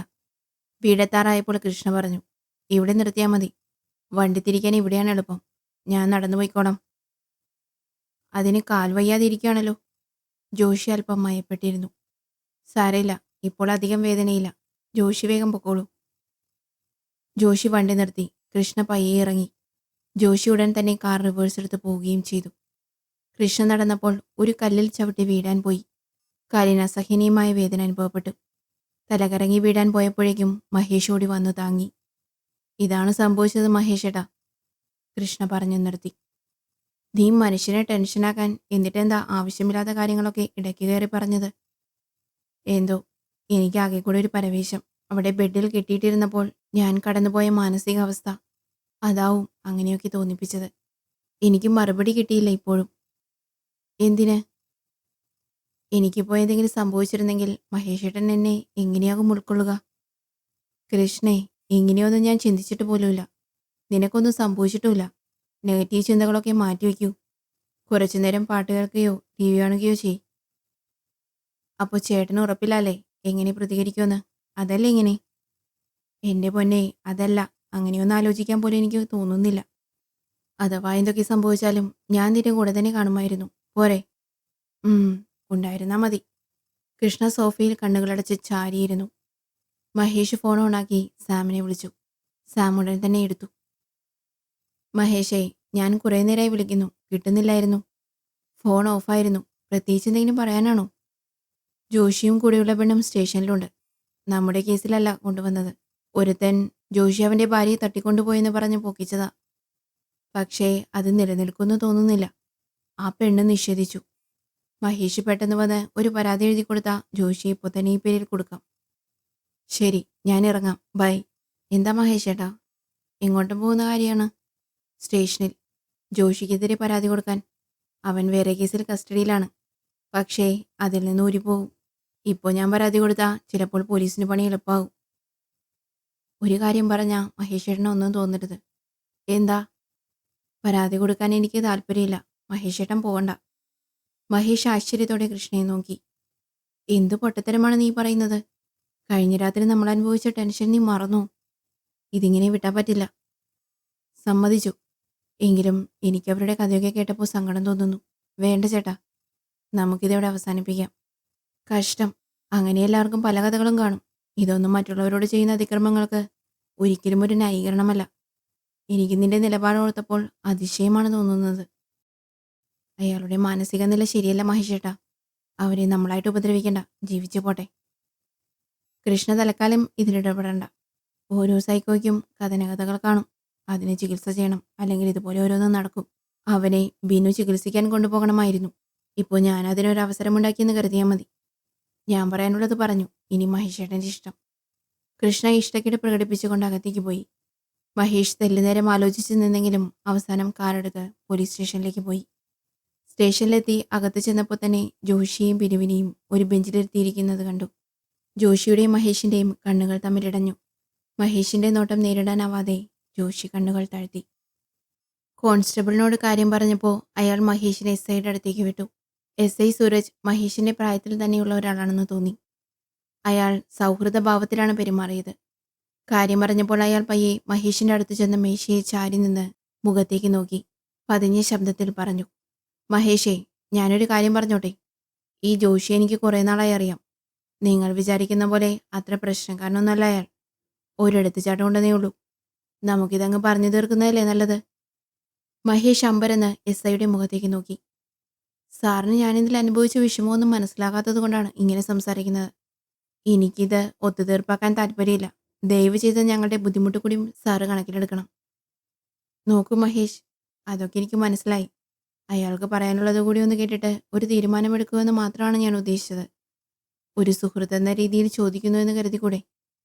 സൂരജിന്റെ സൗമ്യമായുള്ള സംസാരം കേട്ടപ്പോൾ അയാളുടെ സമാധാനത്തിനായി ജോഷിയോട് സംസാരിക്കാമെന്ന് മഹേഷിന് തോന്നി. എങ്കിലും ജോഷിയോട് ക്ഷമിക്കാൻ അപ്പോഴും തോന്നുന്നുണ്ടായിരുന്നില്ല. സാർ ഇത്ര കാര്യമായി പറയുമ്പോൾ എനിക്കത് തള്ളിക്കളയാൻ തോന്നുന്നില്ല. എന്തായാലും ഒന്ന് സംസാരിക്കാം. പക്ഷെ സാറ് കൂടുതലൊന്നും പ്രതീക്ഷിക്കരുത്, മഹേഷ് ഉറച്ച ശബ്ദത്തിൽ പറഞ്ഞു. സൂരജ് പുഞ്ചിരിച്ചു. അത്രയും മതി. തുറന്ന് സംസാരിച്ചാൽ തീരുന്ന പ്രശ്നമേ കാണൂ മഹേഷ്. തീരുമാനം നിങ്ങൾക്ക് പിന്നീടെടുക്കാം. ആദ്യം സംസാരിക്കാം, ഓക്കെ? സൂരജ് അവർക്ക് സംസാരിക്കാൻ മുറിയുടെ ഒരൊഴിഞ്ഞ സ്ഥലവും കസേരകളും സൗകര്യപ്പെടുത്തി കൊടുത്തു. മഹേഷിന് ജോഷിയെ നോക്കാൻ താല്പര്യം തോന്നിയില്ല. മഹേഷ് പതിയെ ജോഷിയുടെ മുഖത്തേക്ക് നോക്കി. തലേന്ന് കണ്ട രൗദ്രഭാവങ്ങളൊന്നും ആ മുഖത്ത് കാണാനില്ല. മഹേഷേ, എനിക്ക് വിഷമമുണ്ട് ഇന്നലെ നടന്ന കാര്യങ്ങൾ ഓർത്തിട്ട്. നിനക്കുണ്ടായ ബുദ്ധിമുട്ടുകൾക്ക് ഞാൻ ക്ഷമ ചോദിക്കുന്നു. പറഞ്ഞപ്പോൾ അങ്ങ് കഴിഞ്ഞല്ലോ അല്ലേ? ഞങ്ങൾ അനുഭവിച്ച ടെൻഷൻ, ഭീതി, ഇതിനൊക്കെ നീ മറുപടി പറയണം. പണ്ടെപ്പോഴും ഞാൻ മനസ്സിൽ പോലും ചിന്തിക്കാത്ത എന്തോ സംഭവിച്ചെന്ന് കരുതി അതിനിപ്പോൾ ഞങ്ങളെ ഇട്ട് ടോർച്ചർ ചെയ്യുന്നതിനെ എങ്ങനെ ന്യായീകരിക്കാൻ പറ്റും? പണ്ടത്തെ കാര്യങ്ങളൊക്കെ അവിടെ നിൽക്കട്ടെ. അതിനൊക്കെ എനിക്ക് വ്യക്തമായ ഉത്തരങ്ങളുണ്ട്. അതുപോട്ടെ, ഞാനിപ്പോൾ ന്യായീകരിക്കാൻ പറ്റാത്ത എന്തു ചെയ്തു എന്നാണ് നീ പറയുന്നത്? മഹേഷിന് ജോഷിയുടെ ആ ചോദ്യം കേട്ടിട്ട് സഹിച്ചില്ല. കസേരയിൽ നിന്ന് ചാടി എഴുന്നേറ്റ് ജോഷിയുടെ കുടലിൽ കയറി പിടിച്ച് മഹേഷ് മുരണ്ടു. ഇത്രയുമായിട്ട് നിനക്ക് മനസ്സിലായില്ല അല്ലേടാ?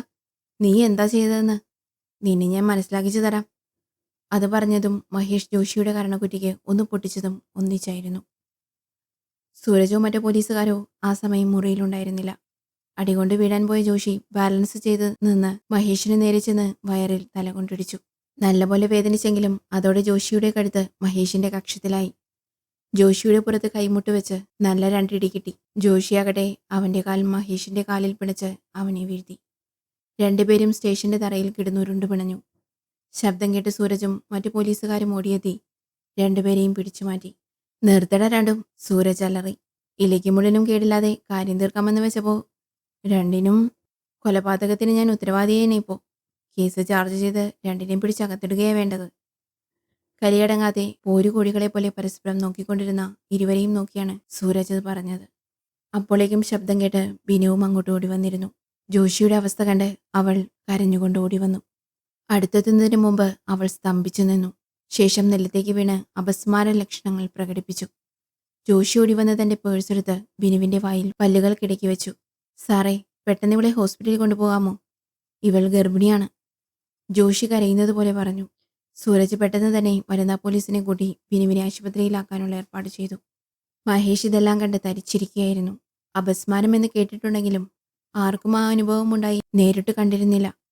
ബിനു ഗർഭിണിയാണെന്ന് കൂടി കേട്ടപ്പോൾ എന്തോ ഒരു വിഷമം മഹേഷിനെ പിടികൂടി. ജോഷി കസേരയിൽ തലയ്ക്ക് കൈകൊടുത്ത് കണ്ണീരൊഴുകിയിരിപ്പുണ്ടായിരുന്നു. മഹേഷ് ജോഷിയുടെ അടുത്ത് ചെന്ന് തോളിൽ കൈവച്ചു. ജോഷി തലയുയർത്തി കത്തുന്ന കണ്ണുകളോടെ മഹേഷിനെ നോക്കി. പോലീസ് സ്റ്റേഷനിൽ ജോഷിയുടെയും മഹേഷിന്റെയും മൽപ്പിടുത്തം കണ്ട് അനുതാപത്തോടെയുള്ള മഹേഷിന്റെ നോട്ടം കണ്ടിട്ടാവണം ജോഷി എന്തോ പറയാനാഞ്ഞത് വേണ്ട എന്ന് വെച്ചു. ജോഷി ജോഷി ഒന്ന് മൂളി. ബിനു ഗർഭിണിയാണെന്ന് ഞാൻ അറിഞ്ഞിരുന്നില്ല. അറിഞ്ഞിരുന്നെങ്കിൽ എന്തു ചെയ്യുമായിരുന്നു? എനിക്കറിയില്ല. ആകെ കൂടി ഭ്രാന്തായ അവസ്ഥയായിരുന്നു. ഇപ്പോൾ എനിക്ക് മനസ്സിനെ നിയന്ത്രിക്കാൻ പറ്റുന്നുണ്ട്. ഞാൻ ഏതായാലും ഹോസ്പിറ്റലിൽ ചെന്ന് വിവരം അന്വേഷിക്കാം. ഞാൻ പരാതിയൊന്നും കൊടുക്കുന്നില്ല. നിങ്ങളെ ഇവിടെ നിന്നിറക്കാൻ വഴിയുണ്ടോ എന്ന് നോക്കട്ടെ. അത് കുഴപ്പമില്ല. ബിനു എൻ്റെ കൂടെ സ്വയം വന്നതാണെന്ന് ഇവർക്ക് മനസ്സിലായിട്ടുണ്ട്. കേസൊന്നും ഫയൽ ചെയ്തിട്ടില്ല. ഹോസ്പിറ്റലിൽ ചെന്ന് അന്വേഷിച്ചാൽ നന്നായിരിക്കും. ഞാൻ നോക്കട്ടെ നിന്നെ പോയി ഇറക്കാൻ പറ്റുമെന്ന്.